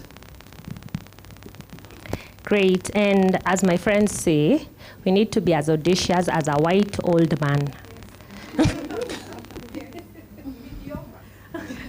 Yes, and mediocre. Very good. Don't be mediocre, but it's okay. Mercy, you've led through change, risk across multiple sectors. What's the boldest step you've ever taken while still doubting yourself? All right. I think I'll just like to take a journey through a recent shift I did in my career. Actually, right now, not in M-Pesa Africa. I know that is where I was when I was doing the book. But currently, I'm back in Safaricom, where I'm leading a team that's tasked with the fraud strategy for the company, just taking care of our customers. And I mean, it's quite interesting. It's a team that does a lot of AI, data science, machine learning. Traditionally, I don't come from a tech background. So when I was actually approached during a feedback session, and my leader told me that he wanted me to come back and take on this role, obviously the first thing that came to my mind was, are you sure I'm the right person to take this role? I was not confident about it. I didn't think that I would be able to pull it off. But I think for me, in that meeting room with him and just going through the self-awareness that I have in terms of what imposter syndrome is, I was actually self-aware to be able to recognize that, yes, this is actually imposter syndrome, Mercy. And I continued having the conversation, but I think at the back of my mind, I knew that I needed to take on the challenge. Of course, I had to interrogate in terms of the scope, the support that will be offered to me in terms of settling in on the role. But for me, the outright thing was I knew that I quickly needed to get myself from that box of imposter syndrome and actually take on the challenge. And that is what I actually went ahead and did. So for me, that's just an example of, I think with every new leadership role you're taking, and I think Eunice did mention this, it comes again with that question of, am I really prepared for this? Will I be able to handle it? So I think it's leveraging on that self-awareness of what imposter syndrome is, and I think that is why this book is really important. This conversation is really important so that we're actually more and more aware of what imposter syndrome and how it presents yourself. Because I think the greatest failure would be if you don't take on that next step or take on that bold new thing that needs to come in, you're stuck in a comfort zone that actually prevents you from growing. So for me, I look at it as facing this challenge, facing this fear, or facing this thing I'm not sure whether I'm prepared for, is what will take me next to where I need to be in terms of my growth. It will stretch you. So I always say yes. And I think I reflect back on a book I read by Sheryl Sandberg, Lenin. She was actually the chief operation officers for Facebook. I think one of the things she says strongly in that book is that you deserve to be at the table, and you actually need to raise your hand before you even know what you're supposed to say. And I think it's the same reflection I had when Doso reached out to us and told us that he needed us to collaborate in writing this book. I was like, I'm not sure I can do it. I've never authored anything, but yes, Mr. Doso, okay, you'll guide us on how to go through this. And yeah, and here we are today. So I think it's more of just being aware and quickly getting yourself out of that box of imposter syndrome and that voice that keeps talking to you, the boardroom that Eunice Irari was talking about, a council of elders that's telling you so many voices that you can't, and you need to silence them and tell them that I can actually do it and I'm going to take on this challenge, and on the other side lies your success. Otherwise, you're... So, for the person they are wondering, this courage, I don't have it. So what is the one thing, like, what gives you the courage to act before you feel ready? I think for me, it's embracing that you don't have to be 100% perfect. It all starts, all of us are on a growth trajectory. Nobody started 100% at where they are. Those, I'm sure when you're doing your first book, it's not the same experience you have now. So I think it's just taking that courage of saying, fine, I'm not 100%, but I'm committed. I'm committed to learning. I'm going in with an open mind, and I'll be open to seek mentorship, to seek support from those around me. You're not the first person to go through it. Others have gone through it. So if they have, use them as a reference point and say that I can also do it. So I think it's just more of embracing that I don't have to be 100%. I'll say yes and I'll work on it as I go on. And then, of course, take on opportunities to surround yourself with a support system that can actually take you to where you need to be. There's a lot of support available to us, mentors, coaches. And I think, Wanjiko, you asked something about vulnerability, and I think that's where it plays quite a great role in even dealing with this imposter syndrome, and also just building on your confidence and being able to achieve what you want. Yeah, like my manager always tells me, don't let perfection delay progression. Guiding others through career and personal transitions, what's one moment that tested your self-belief and helped you grow in quiet strength? Thank you. I have 20, but you've asked for one. So I'll say one. So I have had a while back, I was working in this organization, and I would not want to say it was the best place to work at the time. And over the period that I worked there, I had a lot of moments that I thought I needed to get out because it was an emotional, it had become a very emotional journey for me at that point. I'm trying to say toxic without saying the T word, but yes. So one day I went to work as usual, and by noon, I had resigned from that job. I didn't know what was going to happen. I would want to say that I have not had a plan when I am transitioning from one job to the other. And the only thing I wanted to do was to go home and sleep, eat first, of course, then sleep, and I hoped that I would die in the middle of the night and I don't have to deal with this tomorrow. And the following day I woke up. I hadn't died. So, and I thought through the whole thing. The decision to exit that employment was actually the right decision at that time, but there was no plan. Now, what happens next? Of course, your landlord happens to be one of your biggest motivators to go to work, to go to work every day. So I was thinking through, how am I going to move on to the next? But I was also in a moment where I was harboring a lot of frustration, and I was very angry at that time. And I thought to myself, if I take up another job at this moment, I'm just going to transition that anger from this employer to the next, and I might not really be very productive at that point, and I might get fired for this one actually in a very few weeks. And you know, before you leave a job like that abruptly, there has been an emotional journey you have gone through, and it has really managed to make you question everything that you know about the job that you do. And you see, for us HR people, and I know there are a number of them in this room today, you have a very little room to second guess your decisions, because the decisions that you make affect actual people. And it has a ripple effect, not just on this one person that you see, but even back home where they come from.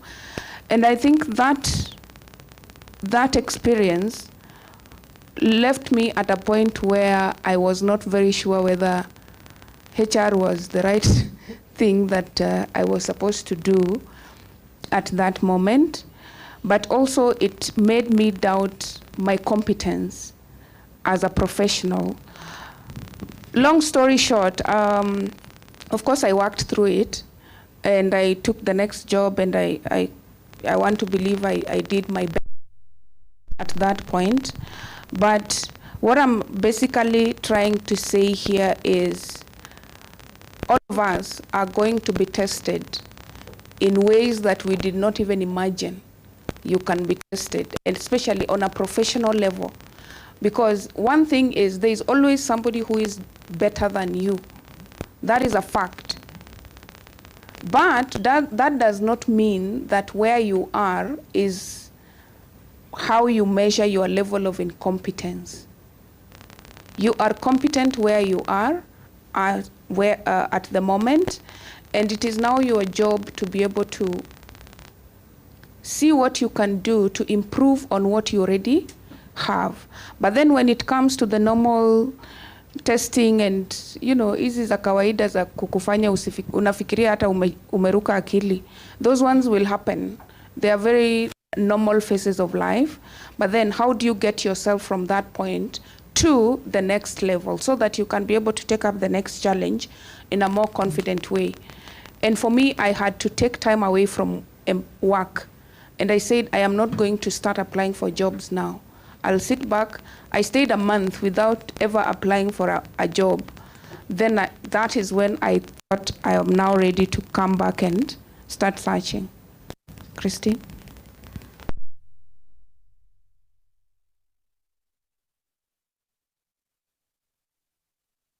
Remain true to your values when the environment around challenges them.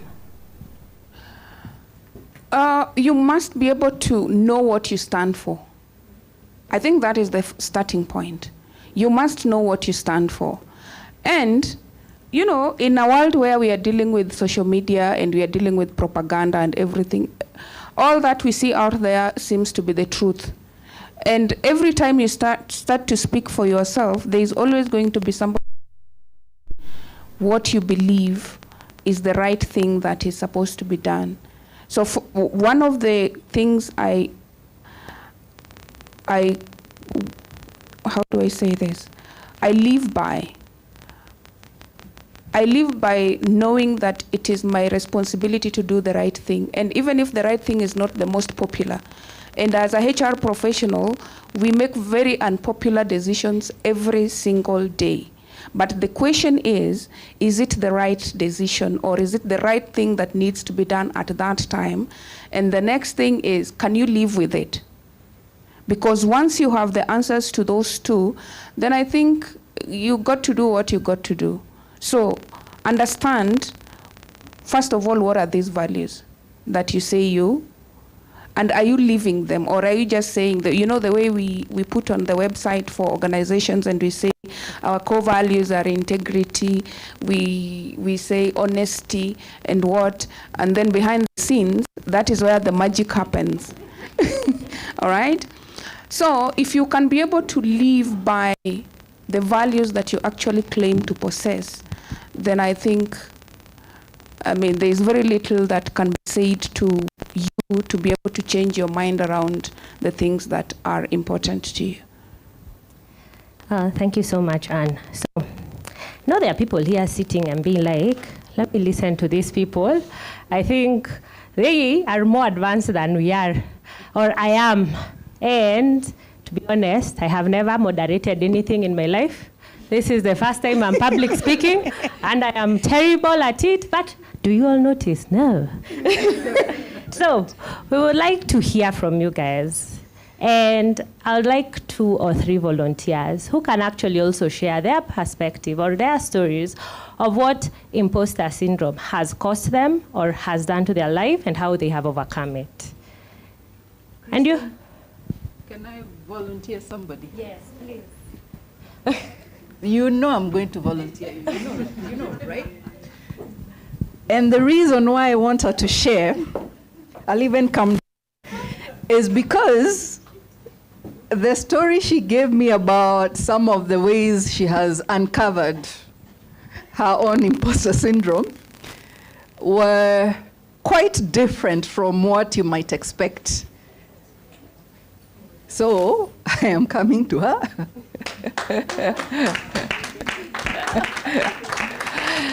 FYI, I am a certified imposter syndrome coach, and this is the other certified imposter syndrome coach.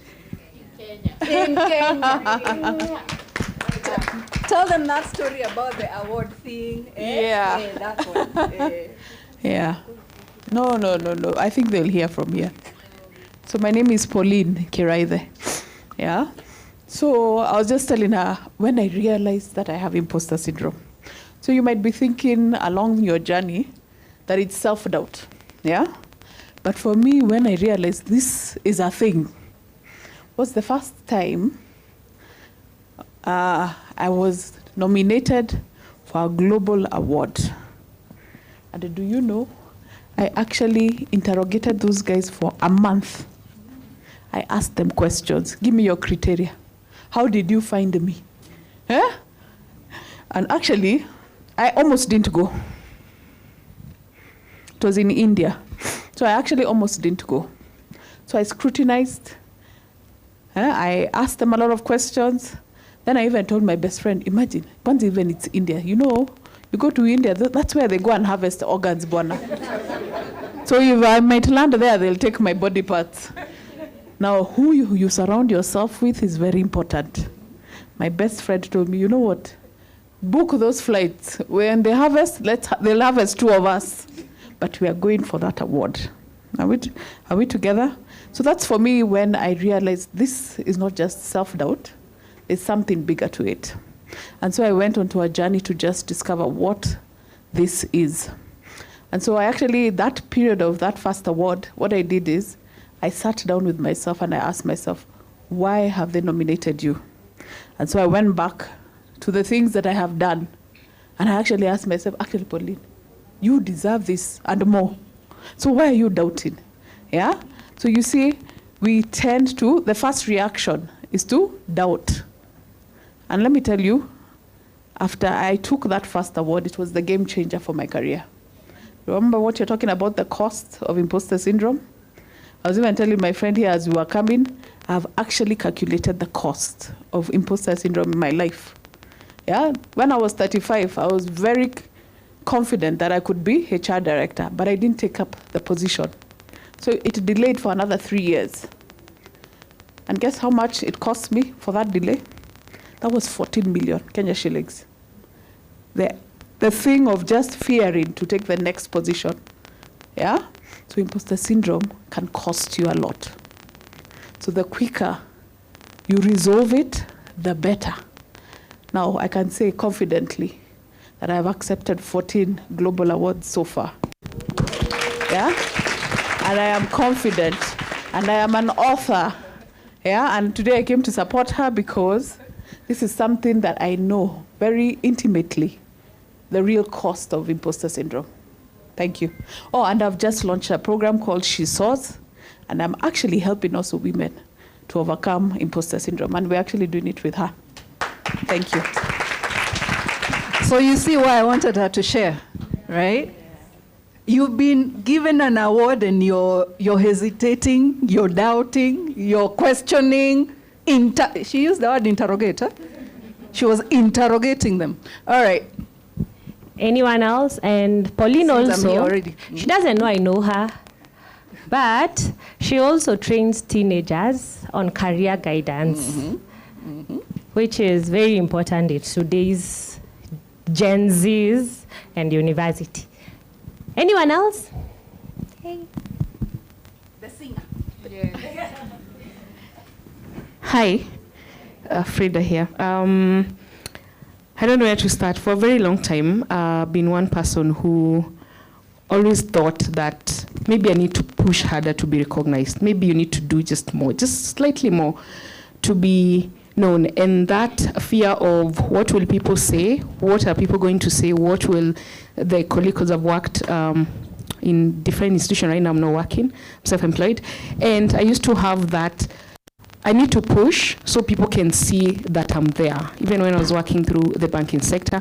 And that thing really drained me for quite some time until 2019. Like Eunice said, at some point she started reading.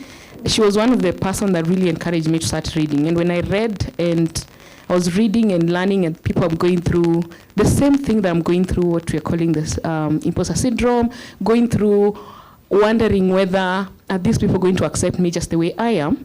And I went through that for quite some time, I would say all my life until 2019. And I thank God that reading really awakened me. And I got to a point where now I'm just like, you talk, we'll figure out as we work. And in the process of learning and becoming the person I wanted to become, actually wrote a book. I'm an author too. And the title of the book is, What Will People Say? Because I feel like that is one thing that really holds you. What will people say? What will people say? And when you connect those two, when Eunice was talking about imposter syndrome to me before now, I got to know that she's an author. I was like, this is the same thing I've been having. Just that for me, I kept defining it as what will people say? But in reality is I am so afraid of the outcome out there. So I'm just covering it with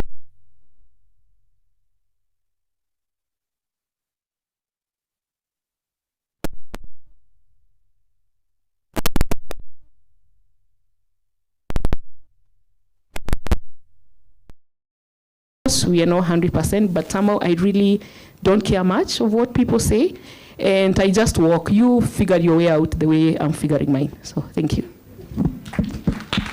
All right, we'll take one last one. Now the hands are I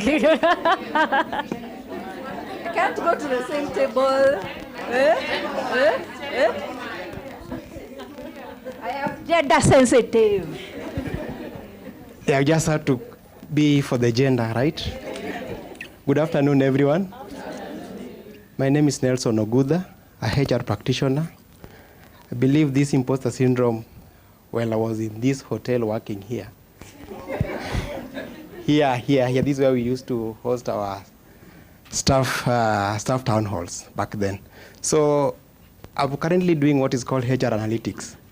And when I was here doing it, I was afraid of just what you said. What will people say when you go out and you have 20% of the knowledge? Because every time you check out on whatever you are doing today, someone had done it to 70 or 80%, right? So you're wondering yourself to yourself, what can I say, or what will they say that I have? Or when you compare yourself, most of the times, the syndrome comes in. And that's where all of us will say, I want to do it anymore. Let me leave it at this point and wait. And today I'm glad to be here with Anne, which is a very good motivation to me, because I'm trying to author a book for almost now 5 years. Because I've been still searching for the enough knowledge, right? And I think from this session that I've come into, I think I'm going to finish it, because I've been told you have to do what? You have to go ahead with whatever you have. Just do it. Confidence and vulnerability is the same thing, right? Just pushing you to move forward. And lastly, I would want to say that amongst us, we always just need one person who believes in you to move on. And we can get that in this room. Thank you. Great. So, for all other questions, let's first of all finish the program. Then we have like 30 minutes to mingle. And honestly, like at the end of the program, if you want to speak to everyone, we will give you the opportunity to do that. Please allow us to just continue with the program. So thank you so much to the panelists. And one thing I will say is, take this truth with you. You're already enough. When I sent these brilliant women a program of what it should happen, the first thing that popped in my head is like, Christina Chakimbelembele. But I'm so grateful, like everyone embraced my Kimbelembele, and here we are. So always know you're enough and you have something to offer the world. Thank you. Thank you. Wow. Thank you so much.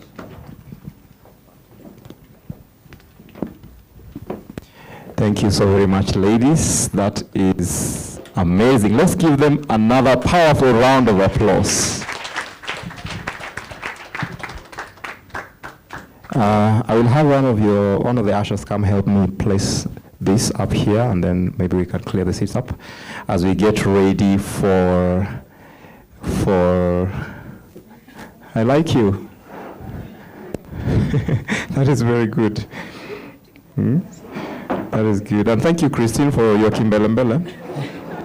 That is very good. Look how much value we are getting out of that. And it's easy to remember Christine for even using that word and charge as many of us. There is no harm in doing that. There has been many questions. I know many hands were still up with questions. Yes, with questions, and hopefully after we have done maybe the next 1 or 2 items on the program, we'll open the floor again for those questions.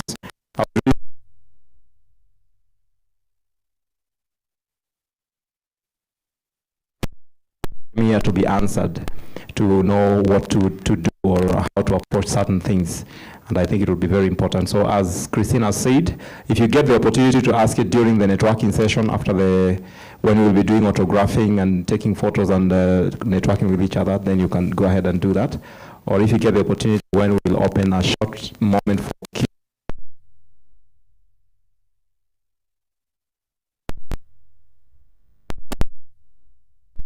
Right now is 4:48. We wanted to finish the panel discussion at 4:45, right? Yeah, thank you so much, Christine, for keeping the time. That is very, very encouraging. So what's coming up next in the program is a keynote speech, and because our guest speaker is in the house, We are just going to usher her into that session so she can come and speak to us. Please prepare for her what she will need, the projector.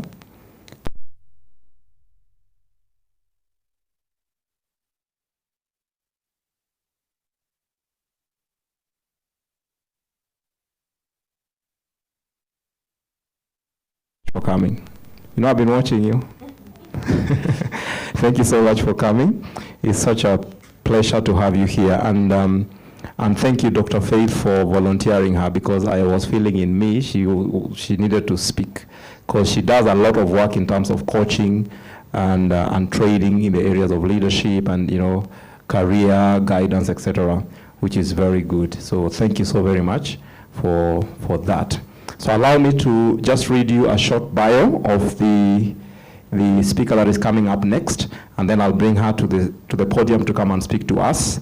Immediately we are done with that, Madam Christine, we will go into the next session before you sit down, where we will cut the tape and declare the book officially launched. And when you're doing that, I will call the authors to come to the stage. So immediately she's done, I will charge you all authors to come here, because we'll do it together.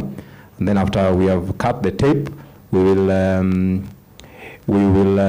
issue some certificates to the authors as a way of recognizing their contribution to the body of literature and the work that we are all invested in terms of making sure that we are making good progress in the right direction. And then we will cut the cake, and then from there she will go back to sit down, and then I'll guide us again on what we are going to do immediately after that. So our next speaker, or the keynote speaker of the day, is Christine Maina. Christine is the CEO of East Africa Venture Capital Association, and she has over 16 years of experience in business, trade, and investment across the region. Her expertise spans organizational leadership, marketing communication, cross-border advisory, and bilateral trade negotiations. Christine is a passionate advocate for increased investment in East Africa as a driver for sustainable economic growth. Through her role at East Africa Venture Capital Association, she works to strengthen the region's private capital ecosystem and position East Africa as a strategic destination for investors. With a powerful round of applause, I want us to bring Christine to the podium to give us the address that she has prepared for us. Let's put our hands together as she comes to the podium. Let's clap until she arrives up here. Keep doing it, keep doing it, keep doing it. Karibu sana, Christine. So good to see you. Karibu. Sorry. Just so before you leave, I have one request. We're talking about imposter syndrome, and I feel very much of it happening when I'm on top here. Can I maybe just speak from that? I want to have a conversation with the ladies, and being up here just doesn't sit well with my imposter syndrome, so if we can. All right, let's kindly.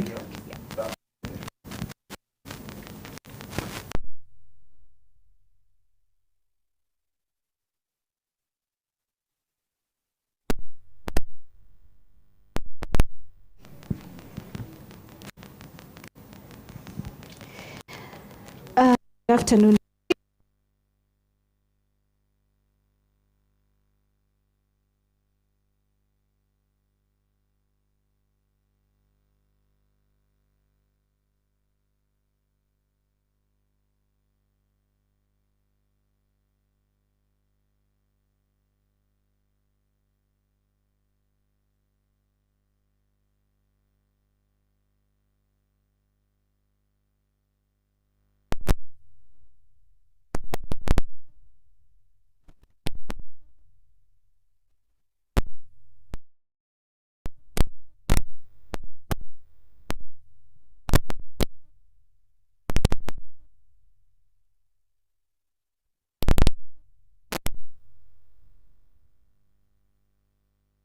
My name is Christine Maina. I am a God-fearing servant leader and a mother, a sister, and everything else that we all are. And then I'm also the CEO of the East Africa Venture Capital Association. East Africa Venture Capital Association, just a brief introduction, is the private capital body it's the umbrella body for private capital in East Africa. We have offices in Kenya, where our headquarters are, where I'm seated, in Uganda, and we have members from across East Africa. We have a membership of about 104 with assets under management of over $3 billion around East Africa. So this is your private equity, venture capital, family offices, DFIs, that's development finance institutions, and service providers. And as you would also imagine, our industry is also very male-dominated. We're really trying very hard and very much to speak on just women accessing capital equal to the kind of opportunities that are coming to men. So far, only 2% of women-led funds access capital, 2% in Africa. So we're doing a lot of work to try and push those numbers by assisting women to be more ready, to be more confident, to have their story right, and also just a lot of technical assistance.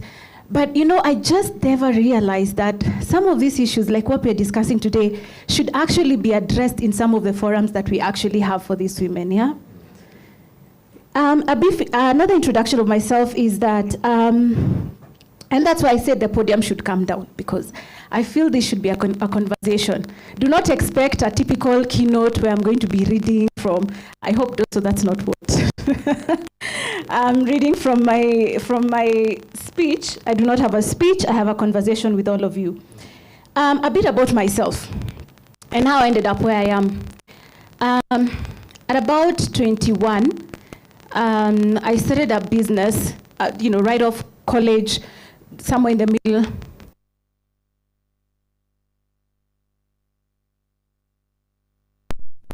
My daughter stand and wave so that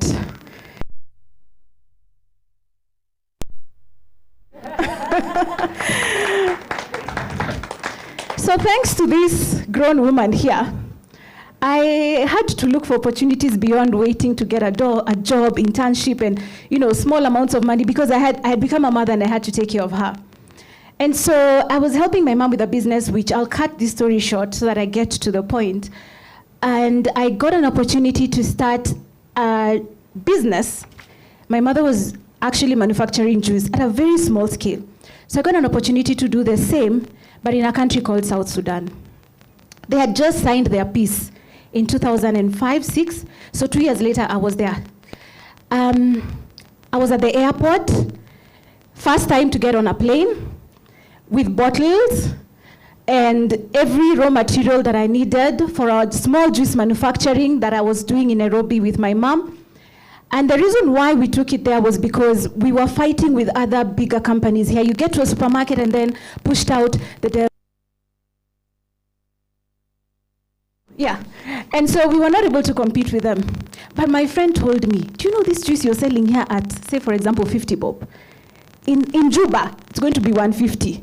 Me, young mother, trying to find money for, that's all he needed to tell me, 3 times the price. I just, found my way against my dad's will and left. And stayed there for about 6 to 7 years. But then my business morphed into a juice, sold that business, soap business, started a soap business, sold that business, started a PR firm, a marketing and PR firm where I was doing a lot of launching for banks like KCB around South Sudan, Equity Bank. I was training women on business because I'd gotten a small 1-week training in Nairobi before I left by UNDP. It's actually the one that gave me the skills for my business. At that point, I didn't have the business administration that most of you have and PhD students, And I was doing a lot of self-education. So whenever I'd get an opportunity, I'd first say yes and then go and learn and come back and do it. And so my business morphed into a PR and then now getting into the corporate scene because I'm working with banks, I'm working with USAID, I'm working with British Council. And at some point I actually hosted several dinners at the State House. And all this is happening when you're young, right? This is before I'm even 26.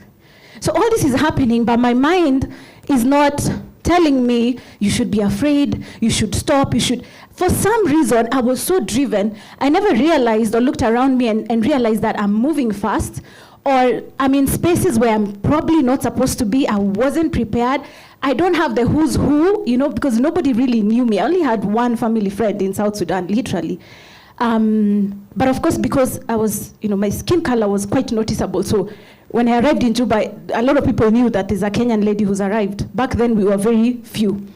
But apart from that, I really didn't have the skills that were needed. But for some reason, I just kept going. And I realized what was driving me was because I'm a mother and I'm a firstborn, and my sisters and brother at home, they need my support. And did a lot. Moved from South Sudan to the DRC Congo, where I was leading the DRC Kenya Chamber of Commerce. Did a lot of bilateral trade, assisting a lot of businesses in Kenya to launch in South Sudan. We did the mission with Equity Bank. Along that, a lot of positions, and I'm saying this for a reason, okay? And yes, I'm bragging. We're told not to brag, right? But no, I'm saying this actually for a reason. And, in all that, I got so many leadership roles. At some point, I was at the economic committee of the Central Equatorial State in South Sudan. Only foreigner, only woman. At some point, I was, a board director for a founding member of Rotary Club in Juba. I was a board director for certain NGOs. I was in the committee for Kenyan businesses in South Sudan. When I came back to Kenya, I was seated at the chair of Evangelical Alliance of Kenya. At some point, I was the youth chair for that team. And another imposter syndrome story there, when I actually realized that this was a real issue. So having done all this, yes, I'm confident, I'm driven. My dad brought us up to be just driven. You don't ask questions, you're not afraid for some reason, and my motherhood journey just really encouraged me to keep pushing. But I got to a point where I got an opportunity. Along my entrepreneurship journey, I'd get opportunities. I got an opportunity to lead, yes, in a different sector. And when I got the opportunity to lead in a different sector, so imagine you're completely new. And I can remember doing the interview and asking the chairman, you do know very well I know nothing about this industry, right? Why are you picking me? Literally, you can imagine I've done all that, but then I'm still asking myself at this point. But I said, I looked back and I saw all the experiences that I had for now this new position. But you imagine when you get to a new place, right? You expect, as you're a leader, you're going to get support. People will understand that you don't understand this ecosystem. Your team will probably rally around you. Because I'm a teamwork person, I always try and build the ones, especially being a firstborn. You have to learn to be a leader where you're building other people. But then what happens when, sabotage comes? You get backlash that you did not even imagine. And at that point, knowing how confident I am and always knowing that I get through anything, having worked with the South Sudan Army, I can tell you, because I was doing some work for the SPLA in South Sudan, I was like, I've dealt with the military. But I really did not realize, I think it's like what she said, I didn't realize that there was this thing in me that was rooted, where it actually came out. And the kind of backlash and the kind of treatment that I saw made me shrink. I have never shrunk like that in my life. I got to a point I couldn't work because myself. I got to a point where I couldn't lead the team. I come in and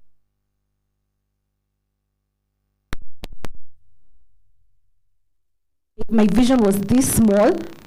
And I had to be called and be questioned, what's going on? It's okay, just go ahead, lead. Just shrunk because of the backlash I was receiving. And mind you, it was actually from junior staff. But I didn't imagine, because you're always dealing with men and standing up for myself.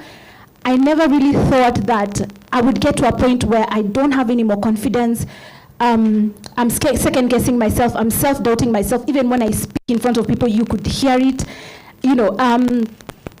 and it's at that point that I realized, and actually it's not at that point. I realized when I was called for this meeting. syndrome, yeah?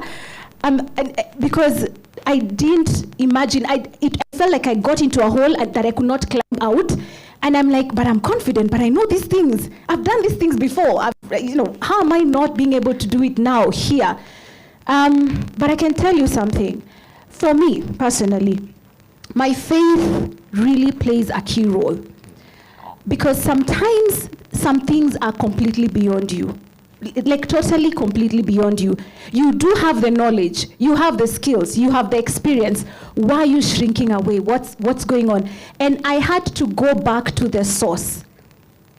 And my source for me is the God that I believe in and the faith that I have. And I had to ask for strength to come out of this place, yeah? And I realized that there are three things that are actually some of the issues or some of the problems or challenges that causes us to get into this situation. Number one, and somebody actually mentioned that, but I'll start with one. You should guard your heart first. Guard your heart. Because I wasn't guarded. I was confident. I was like, I've done this before. This is a walk in the park. I had a whole 3-year strategy for an organization before I got in, because I was like, I've done this before, I know where I'll take this. But then, guard your heart, because you just that says you should be careful when you think you've stood, lest you fall. So you're always checking yourself. And secondly would be to always look at who's around you and who do you look up to. Because she said that it's good that she had her best friend who told her, let's book tickets and go. Sometimes it's actually the people around you, because what are you feeding yourself? What are you feeding your mind? What are you feeding yourself through what you hear, what you see? And because that entirely, that actually ends up to be your belief. So who are you looking to around you? Who are your friends? And who are you looking up to? And I know we talk a lot about mentors, but because I did all that when I was in my 20s, and there's so many missed opportunities. I've talked about it like I had it all. I had bigger missed opportunities, by the way. But it's also because I told myself, maybe because I didn't have mentors, yeah? Yeah, maybe because I didn't have mentors. And I'm not really bashing mentors. So I went ahead and got mentors. It just went. Because sometimes you need to be careful the kind of mentors you choose. Because you could find mentors that are manipulative and want you to be dependent on them. And if you're at a point where you've not dealt, because we said imposter syndrome is really that inner voice that tells you that, no, you're not it, you can't do this. It's literally just an inner voice that speaks to a certain triggers you to react in a way that you feel you don't deserve what you have, yeah? And so sometimes your mentors could be the ones that are speaking to you, the fears that you actually have. So checking your mentors. We do a lot of therapy.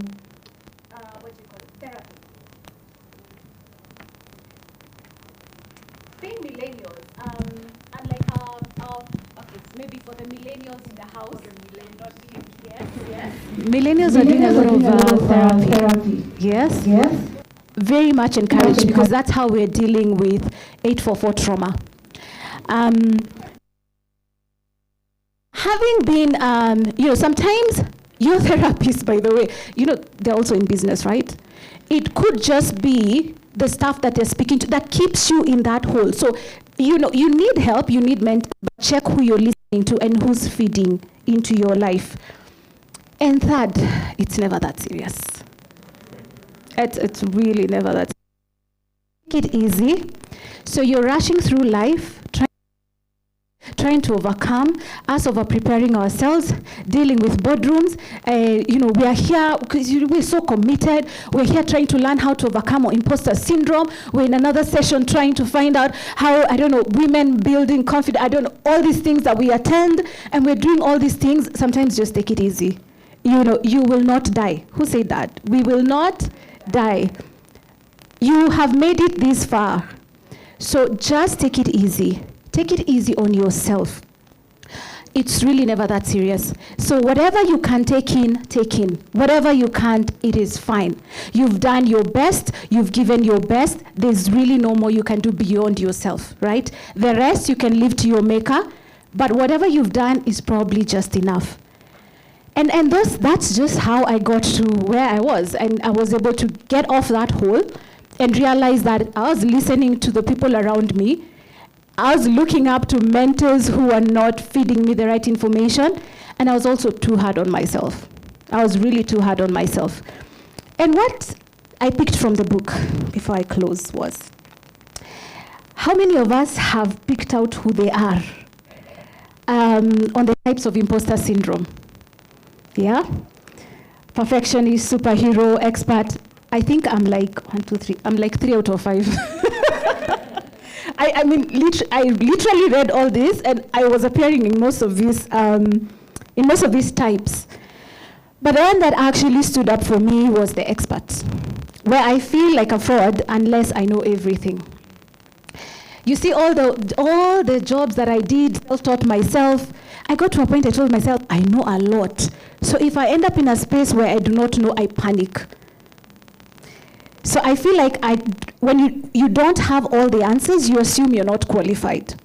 So this type of imposter syndrome arises from past experiences where being wrong or not knowing something resulted in punishment. Who identifies with 844 again? And withdrawal of love. The pressure to know everything increases as one climbs the career ladder, makes it hard to accept that there's always something to learn. And finally, as I close, I was in another team, I was in another women's, I like women meetings and women's summits. And they were talking about women gatekeeping. That we really having an issue with, yes, we're building each other, but there are women who are gatekeeping. And I always try and put myself in other women's shoes. And I can tell you this, having gone through what I went through and probably gone to the points and extents where I've gone in places and rooms that I've entered, what happens without us noticing is, and because the book says that you're not supposed to silence that voice, you deal with it. I realized that I actually used to silence it. I used to silence the voice and just keep going. So what happens is, because it's a man's world, most women who rise at the top, if you've realized, tend to have, or not a lot of them, but I want to be very careful, tend to have a lot of masculinity, or rather they say we have masculinity, because you're always fighting. You're always fighting for your position. So people think or it appears as if you're gatekeeping. But really, the effort and fight it took for most women to get to where they are.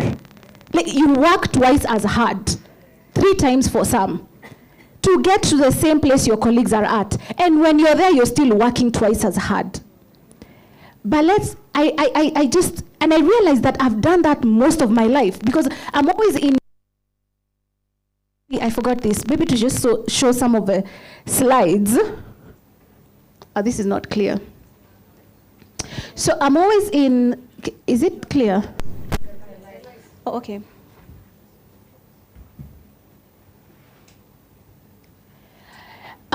So this is one. This was at the DRC Kinshasa. Now you'll see something common, okay? I was at a conference, in Kinshasa, where Kenyans had all gone for the trade mission. Next picture. I am that woman in white over there. This was Capital Markets the other day. There's a woman, but this was all the people on that row were governors in DRC. I was the only somebody there, entrepreneur, leader of the, all these were actually, my seat was actually added. I was even not meant to be there. And I didn't get the memo, but I stood out. So I'm always doing that. I think there's another one, no? Okay. So you're in spaces like this. Nowadays I've started to ask myself, and then whenever I get to these panels, I'm like, am I the diversity gender panelist? Yeah, because that's what is appearing when they're like, there are too many men. This is, because we're speaking finance, can we call on Christine? But then I've learned to do this, to remain feminine, and to understand that there is a strength in you just being a woman, in you having a soft voice, in you just being soft, in you dressing up in bright colors, in you just being yourself. It is okay to be feminine. It's okay to be a woman in those boardrooms. Yeah? there is a strength in that, because at the moment right now, what we are doing at our organization is we do a lot of advocacy work.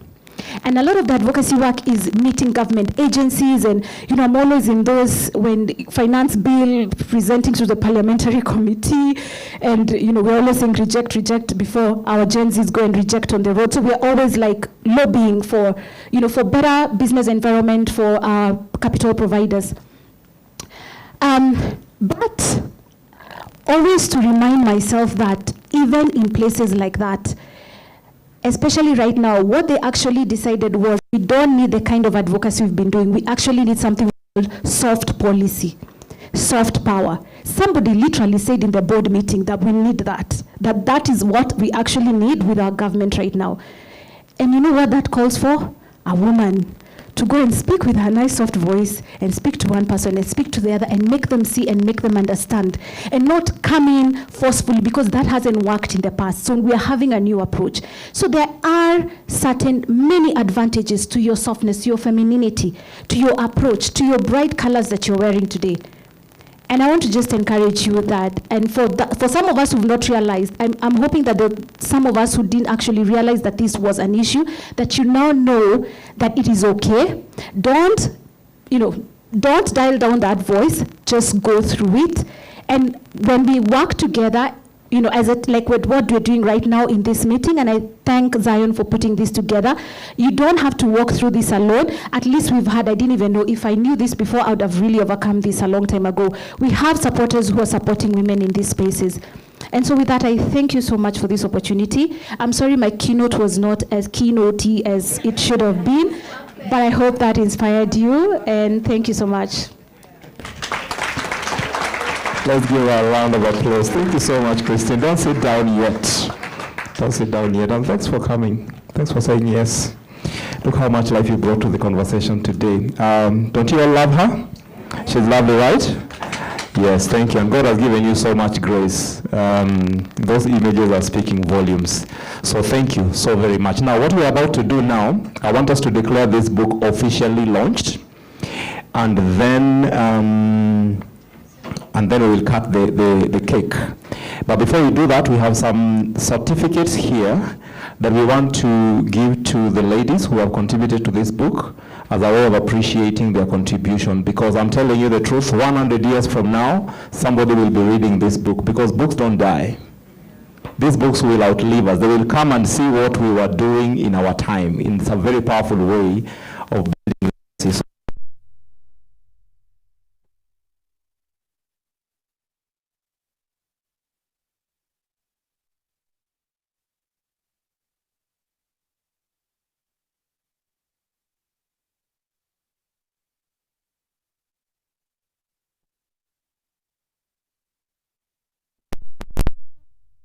Opportunity to shake your hand today.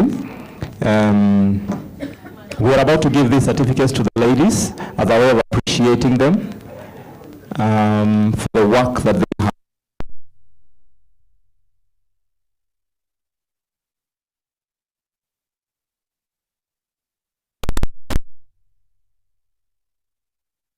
That have been compiled together. So please, lady authors, please come to the front.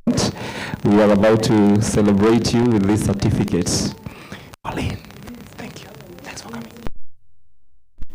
So let me request all the ladies to come. We will quickly issue out the certificates, and then the book will be declared officially launched by cutting the tip. And then we will cut a cake to enjoy the moment together, because we wanted it to look like that. So line up here, please, all of you. Will that space be enough? Or we climb? We climb? All right, let's climb. Let's climb.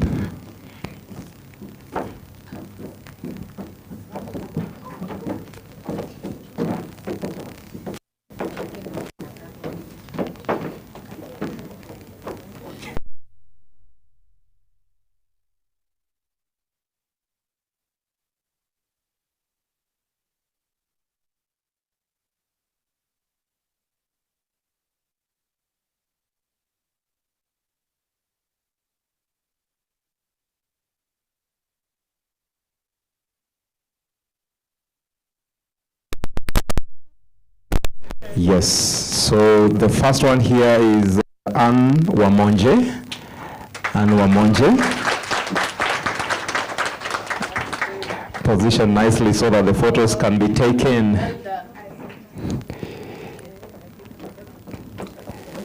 Yeah.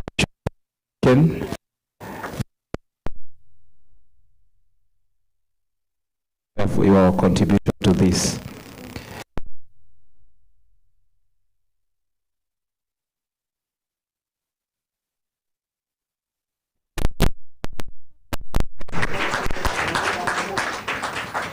Congratulations, Mercy. Now you are published. Yeah, that is beautiful. Then we have Caroline Gaithuma. Caroline Gaithuma. Let's clap for her. Published author. So if you meet her out there, call her published author Caroline Gaithuma, because she's now published. And we celebrate you, Caroline. Then we have Dr. Faith. Dr. Faith Ngunjiri. Congratulations and well done. Well done. You're not just certified, you are published, which is beautiful. Very well done. Then we have Christine Morioki. Christine Morioki. Congratulations, Christine. We celebrate you. We celebrate you, Christine. That's lovely. Then we have Eunice Irori. The lovely Eunice Irori. Congratulations.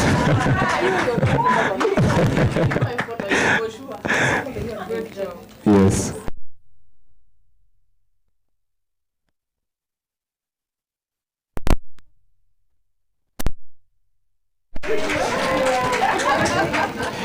Then we have, you're receiving for Monica. Then we have Monica Motori. Let's clap for Monica in absentia.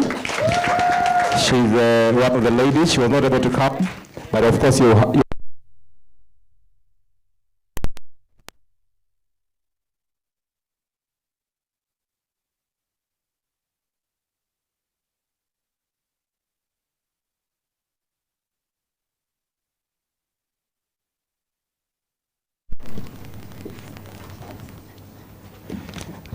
Okay, so let's move the cake somewhere here. Then I'll call all the ladies to come back. We cut this cake. And then, oh, this one has not been cut yet. All right, lady authors, please come back together with our guest keynote speaker. We're going to cut the tape to declare the book officially launched, and then we will cut the cake and enjoy it moving forward. So just stand right here.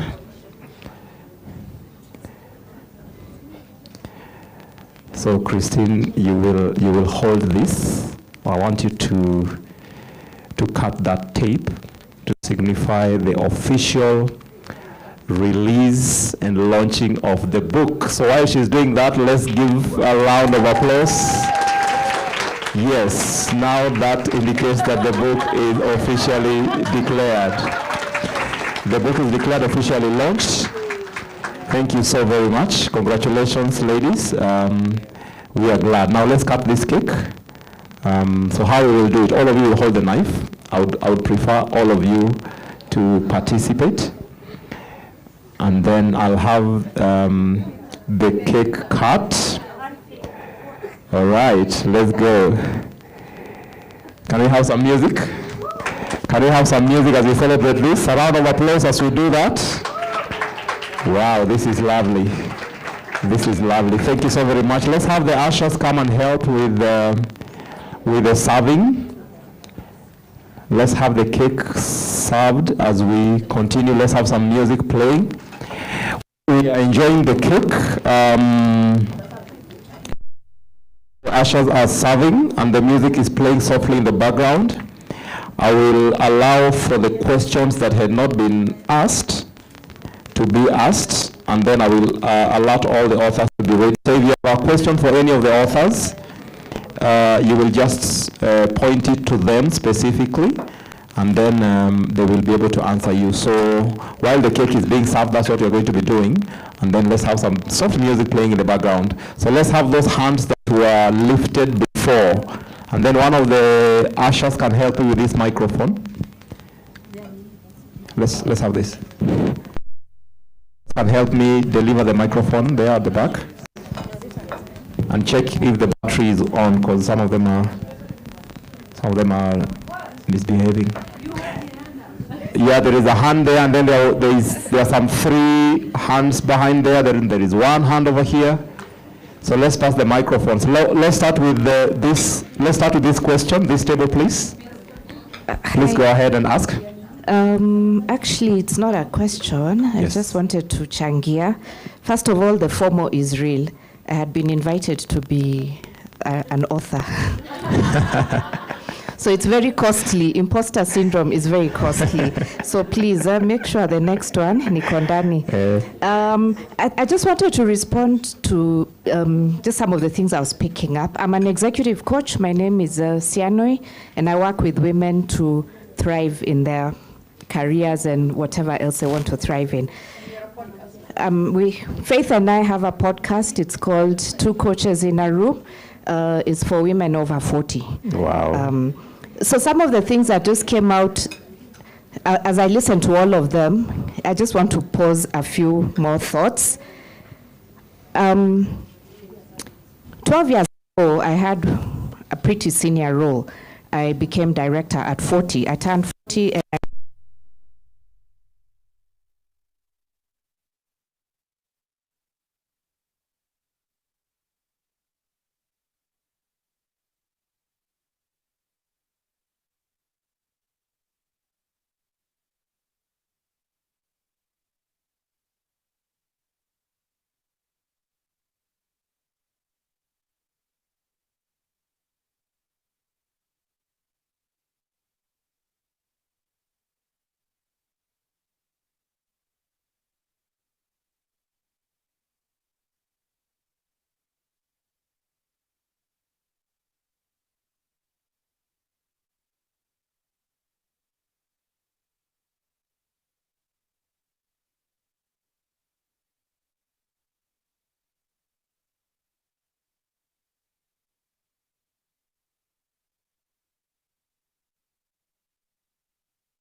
So when I came in, the seats were empty. And then I was ushered to go sit in front. But being me, as usual, I chose to come and sit here. So I hate being visible. So this is a good thing for me that I am actually standing and I'm talking on the microphone. So thank you, ladies. Wow. Then I have a question for the ladies. So I believe imposter syndrome can hinder work-life balance. So how do you go about that? So I know Mercy is in, Mercy probably can answer that question. All right. Let's pick another question and then they will be answered. Here, where's the mic? Yes, go ahead, please. So, hi everybody. Hello. How are you? Good. Now me, I'm because my friends are kind of outspoken. But what I wanted to say,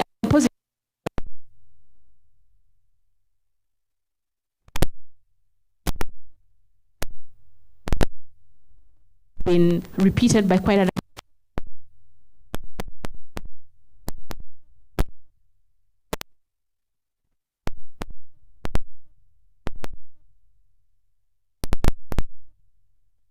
goals, KPIs, isn't it? Aya, get married. Let us start there. So that's the first role, which I also want to put in invisible work for you authors, and how that has impacted how you show up. So how you used to show up changes a little bit. These days, you're late, a bit later than you cannot, go for that strategy meeting for days and it's okay. Then you get a couple of kids.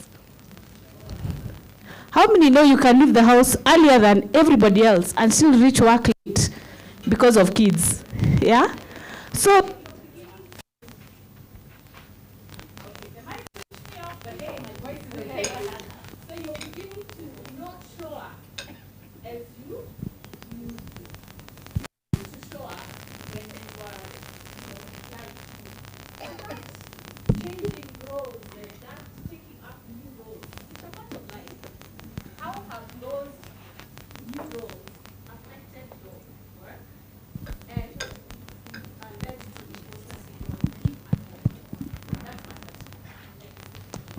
All right, we'll take one more question and then we'll have the questions answered at a go. Whoever is holding the mic, anybody at the back? Yeah, hi. Please. Hi, everyone. Yes. Thank you.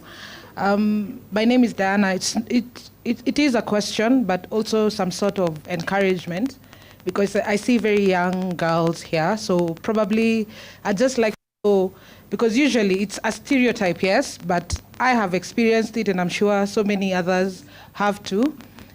Professionals, young ladies at work. So when they say when you have a female boss, it's gonna be, most of the time it will be toxic.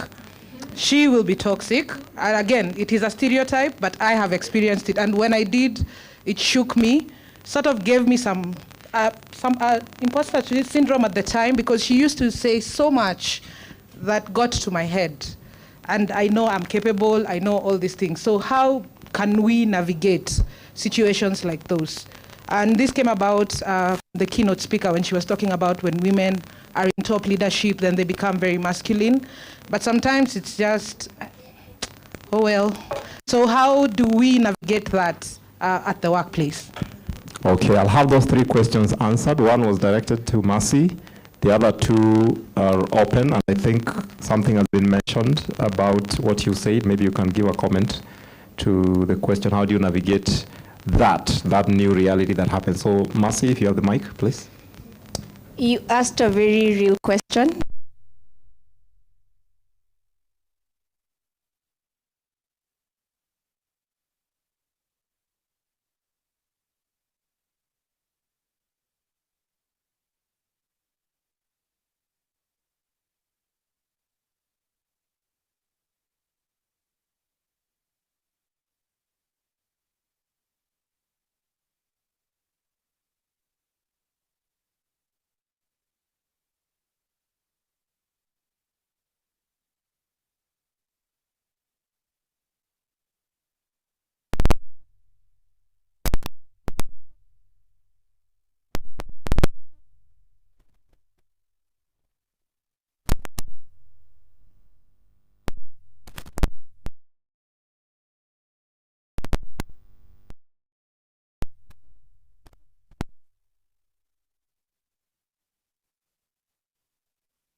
It's important when you're with them, you give them your 100%. It's more about quality over the quantity. So utilize the quality time that you actually get to them, make it quality, engage them. And this is something I always really try to do. I always drop them to school so that I get at least to experience them in the morning before the day starts. And I don't know, maybe we might end up leaving the office at 8, but at least I did have some time with them in the morning when the day was starting. And yeah, when you're home, I know we've been talking a lot about it, and we're all struggling, devices, so many things, but I think it's really important to just unwind and have time with them, so that you're able to give them that time that they really do require. And I think at the end of it all, it's important to remind yourself that you're doing, at least when you tick some of the boxes, it's important to really appreciate yourself and actually ground yourself in that you're giving it your best and you're doing the best for your children. And I mean, when you see them happy, when you see them, you know, willing to just enjoy the moments with you, you're actually doing a good job. So it's good to celebrate the small wins that you have and continuously keep encouraging yourself that you'll keep on giving it your best shot. So I'll talk about the question of when you're single, you're killing it, and then life changes. That is my reality now. So I lived as a single mom for 17 years. So by the time I was building my career, my son was also growing with me. So I would do like the 15 hours, 16 hours, 17 hours to just make sure like my bosses recognize who I am and what I'm capable of. And I have fought so much. And I used to travel a lot also because my main job is to do corporate events. So you will see me like, Christine, you're doing this event in Mozambique. Okay, fine, I'm there. Christine, you're doing CG Cape Town. Yes, fine, I'm there. But a year and a half ago, I got a baby. And my baby also came with a father, and now my my single, happy-go-lucky life also came with a bonus daughter. And I never thought about it at all. I always knew like, please, see, I'll just give birth, come back, and I'll just keep on doing it. And actually, like, immediately after my maternity leave, my daughter, at least our job gives us 5 months. So, but the first week back, that weekend, I had to go to London for a conference for a week. And that broke me. Like, I think one of my friends is here and we were with her there, and I used to cry so much. And it's not like I like being home with the children, no, but I just felt like, oh my God, I am disappointing a 5 months old. And this bonus baby even doesn't know my life. And then now she's wondering, no, this woman, where is she going? And as much as even your partner and they are all supporting your career and they met you killing it and winning, they still have that point of like, sumeenda sana. Because a month later I had to go to Turkey. And 2 months later there was more. Till to the point like, and I will touch on having a female boss. And my female boss also was a single lady. So she expects you to be grinding the same way. And it was tough. And I think if it wasn't for the support system around me and the work that I had done previously, one thing you never realize is how much people see you when you're killing it and how much grace they give you when you're not. But it also pushed me to come to people and be like, I can't be here at 8 a.m. and be working, I'm online at 11 or 12. I can't do that. I even had a call with someone who, on the phone, like, and he was like, hey, Christine, I don't even like having a conversation with you when you're home because I hear your child cry. And do you know, like, that broke me. Or someone even made a comment of like, oh, maybe right now you just need to take an easier role because now you're a new mom and you need to be, to do like lighter things. That thing broke me. But it was like my circle of friends and the top of our organization who all sat me down and told me, don't forget who you are just because other people think your situation has changed. And true to their word, a year and a half now later, I'm back to killing it. I am still struggling, but I'm still back to killing it because now I have changed my perspective and I have changed my strategy. I no longer operate as if I am a single girl. These days I make it clear. I will work from this time to this time. I need to pick up my children. I need to bathe the baby. I need to put the baby to bed. Then, if I have energy, at around 8, call me. I will sort you out. And it's all about balance. And everyone now has started to get into the program. And I have made it non-negotiable. I didn't ask, I told them. Yeah.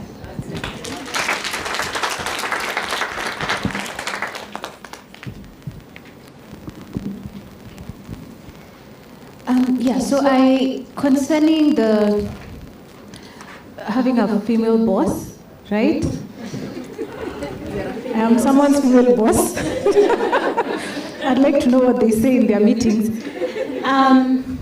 Like what I said before, and Caroline has actually just said it, most women, when you're rising to the top, it's a defense mechanism that you build, right? And a survival tactic, where you have defenses and if someone comes at you and you think it's a war, and so you always have your defenses up.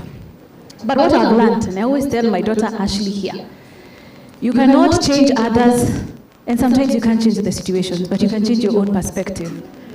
And maybe just looking at this situation and saying, sometimes, by the way, it comes as a blessing in disguise. Because if something really offends me, there's something I need to work on there. So it brings up that, imposter syndrome, it brings up that insecurity, brings up, because if you worked on it and if they even kept pushing you down or, whatever what they're telling you, then it doesn't affect you at some point because you can't change your boss. You're not going to leave your job. So you try and see what area is that is getting affected that I actually need to work on. Is it my patience? For me, it was my patience at some point. What is it that I need to work on? And I can tell you, when you overcome that, somebody just tells you and for most people, the reason why some of them act like that, some of them it's not defenses, it's actually an insecurity that they are, portraying. So you don't want that on yourself because that's just transferable and that's what you're going to pick up. So you simply just look at what is it in me that I need to work on and just try and work on it. And then over time, you just notice that these things don't actually affect you. So if you have that kind of perspective when you're going through life, you become a better person. That would probably be my approach. Thank you so very much. We have about 4 more minutes, so I will allow one question. There was one hand somewhere here. Thank you. Hi, everyone. Hi. I'm fighting for this mic. So my name is Melissa. I feel I need to represent the social justice movement because I've had very cooperative things here. So I'm a feminist, unapologetically, also Generation X. So we are here. And what I want to share is a reflection. And Pauline, I'm happy to see you here. We were colleagues 25 years ago, and we all took different journeys. I left the corporate sector, and I decided to be an activist. My reflection, listening to these phenomenal women who took the time to write about the imposter syndrome, I was reflecting with Caroline that I learned about imposter syndrome from my supervisee, a Gen Z. She mentioned it in a staff meeting, and I had no idea what imposter. I was Googling immediately. And it occurred to me that my son, who's also Gen Z, are very big and very self-aware around mental health. And that was an important moment for me because it was also within the human rights sector. And I think even corporate, you're seeing, because we are in the maandamanos, now we are in your spaces, the activist world is fighting. And so it's unsustainable. Underpaid, a lot of people, it's volunteering their time. A lot of people are fighting for justice because they themselves faced quite a lot of adversity. And so that it was important for us to start thinking about how to advocate for rights and freedoms in ways that were not killing us through trauma or through also perpetrating the same trauma that we are trying to fight with our supervisees, with the people we work with, So it occurs to me, listening to these different sectors and these different conversations and also across generations, that we need so many of these conversations. And I think for me, it's a call to action. And I'm inviting each and every one of us to think about what we could do in our communities or in our workplaces over lunch to have these kinds of conversations. Just 2 weeks ago, as I was encouraging some young activists who are setting up, they are going for blood drives, they are having mental health protest burnout hotlines. Things that we, when we were 18 years ago, we didn't do it. Mental health was not a thing, yeah? But there's a new generation, a new cadre. They are more educated, they are more aware. They're also seeing the trauma that we suffered through, and they're not having any of it. So it's also to look at our learning, growing, and sharing around issues that was so taboo as reciprocal. We are all learning from each other. And really for me, if I hadn't had this conversation about imposter syndrome, I'd not have anything to say when Carol invited me for this, book launch. So for me, it's a really call to action, and I'm reflecting on 2 weeks ago, I wrote a blog encouraging some young activists who really faced a lot of violence in protests to remember the days of Professor Wangari Maathai. And it made me read her book again. And I remember, because I was there in 1990, January, they pulled her hair. They yanked her hair at Karura. And now we still know there are private developers who are trying to do something, but we were not going to have Karura if they didn't go. And the same goons, I read the newspapers, January 1990, Nation still wrote, armed goons pulled out the hair of Wangari Maathai, and she stood strong. She was unapologetic. But I do wish that she had the support system that, as a result of her fighting, we have now a robust constitution. You were tenured, you were tenured. She was fighting for just as a professor to be paid the same in UON, University of Nairobi, to be paid the same as her counterparts. Yeah? So it's also to remember the role that the history of the women who came before us, and the role they played in giving us the rights and freedoms we have now, but also in the trauma that we inherited from them, that we want to disrupt in this generation. So I don't know what generation you belong to, what sector, what it is that has motivated you to come here. But I know that mental health, our well-being, needs to be integrated in the things that we do every day. It's not something as an add-on. It's not, oh, when I get to it, I'll take care of myself. We need to integrate it in our relationships, in our own journeys, in our work journey, where we question ourselves, and in the society and how we turn up for society. So for me, it's just to give a lot of gratitude for inviting me here. I like telling Caroline, I'm not from Nairobi. Nairobi is not Kenya. Some of us have traveled from far. I will leave, but I'm really, my heart is full, and I'm really grateful. Thank you. Thank you so very much. Thank you so much. I think that's all the time we'll have for the questions.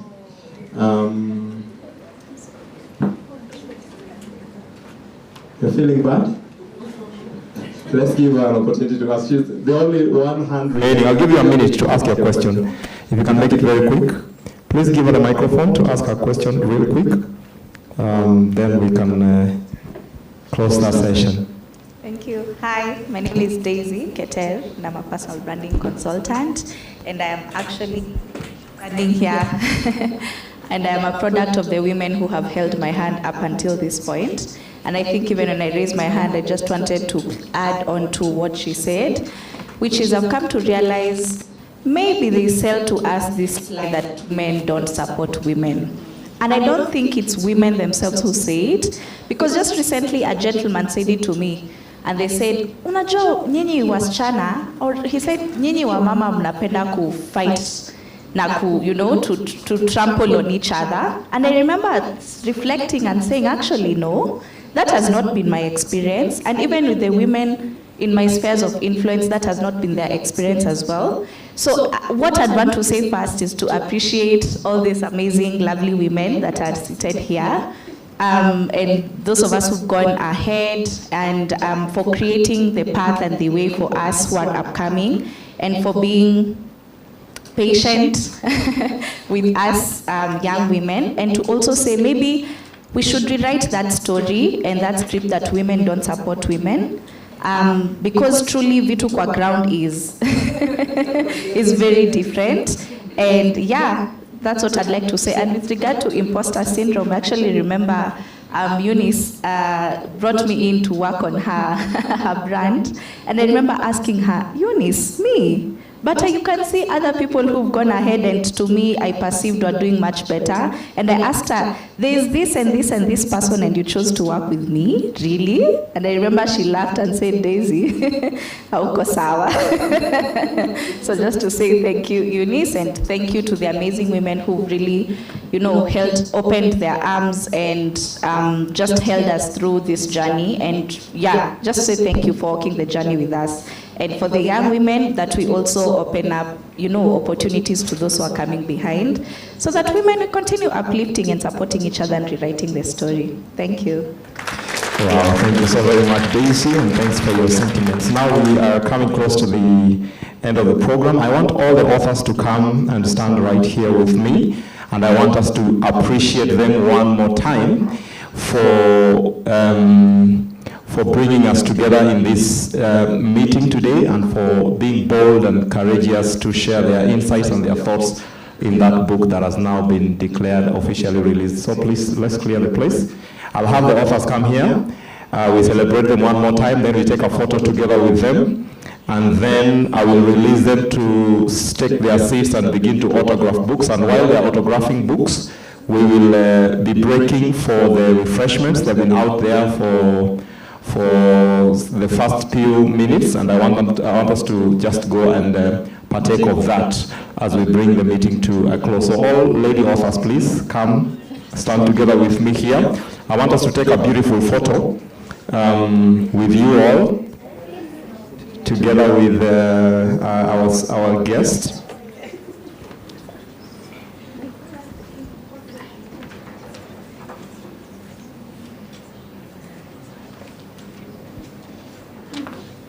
Yeah, can I have somebody help me with moving the ashes?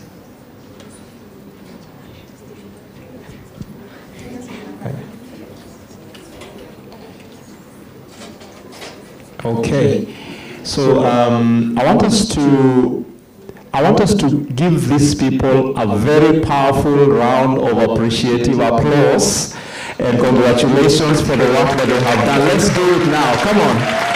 Come on, you can do better than that. Congratulations, ladies. Congratulations so much. We really appreciate you and the work that you have done. Thank you so very much. So when they sit down, if you have picked a copy of the book and you need it autographed, you will come and get them to autograph. Did you have the pens given to them already? Yes, so they have the pens and they are ready to do that. So you just go and sit wherever you want to sit. And then if you have a copy of the book, you'll come and let them autograph for you. Get as many autographs as possible, because that is going to be a very, very special moment. You may never actually get to meet them all together like this again. So take advantage of that. While we are doing that, the rest of us will be stripping out, will be guided by the ushers. There are some refreshments out there. I want us to step out there and partake of them. While we're doing that, also networking and connecting with each other as we enjoy the moment. Thank you so very much, and we appreciate that you spared your time to come and join with us here today. One more round of applause as they sit down. Thank you so much. Thank you so much. So let's have some music playing as we continue.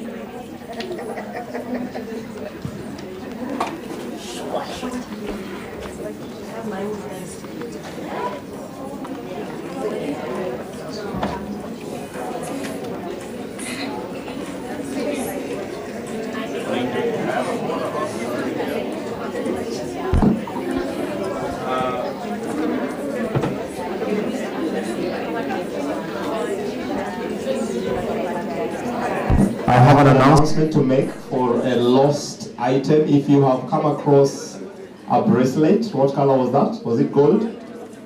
Yeah, golden bracelet. One of us has lost it. So if you've spotted it somewhere, please bring it to the front.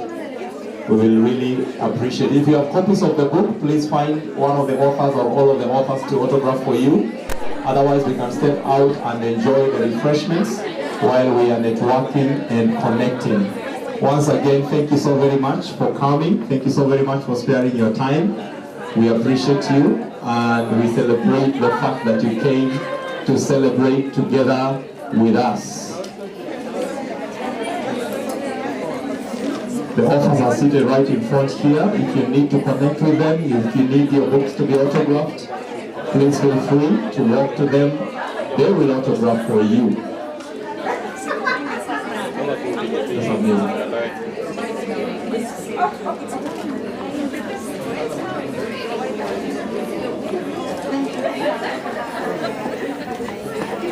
That's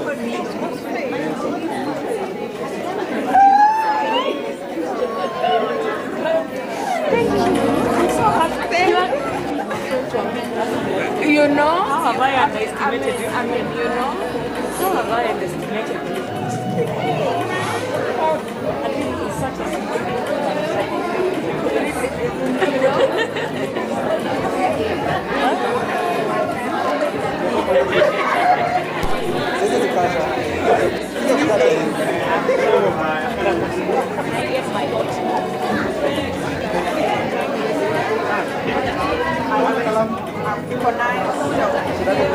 So noisy.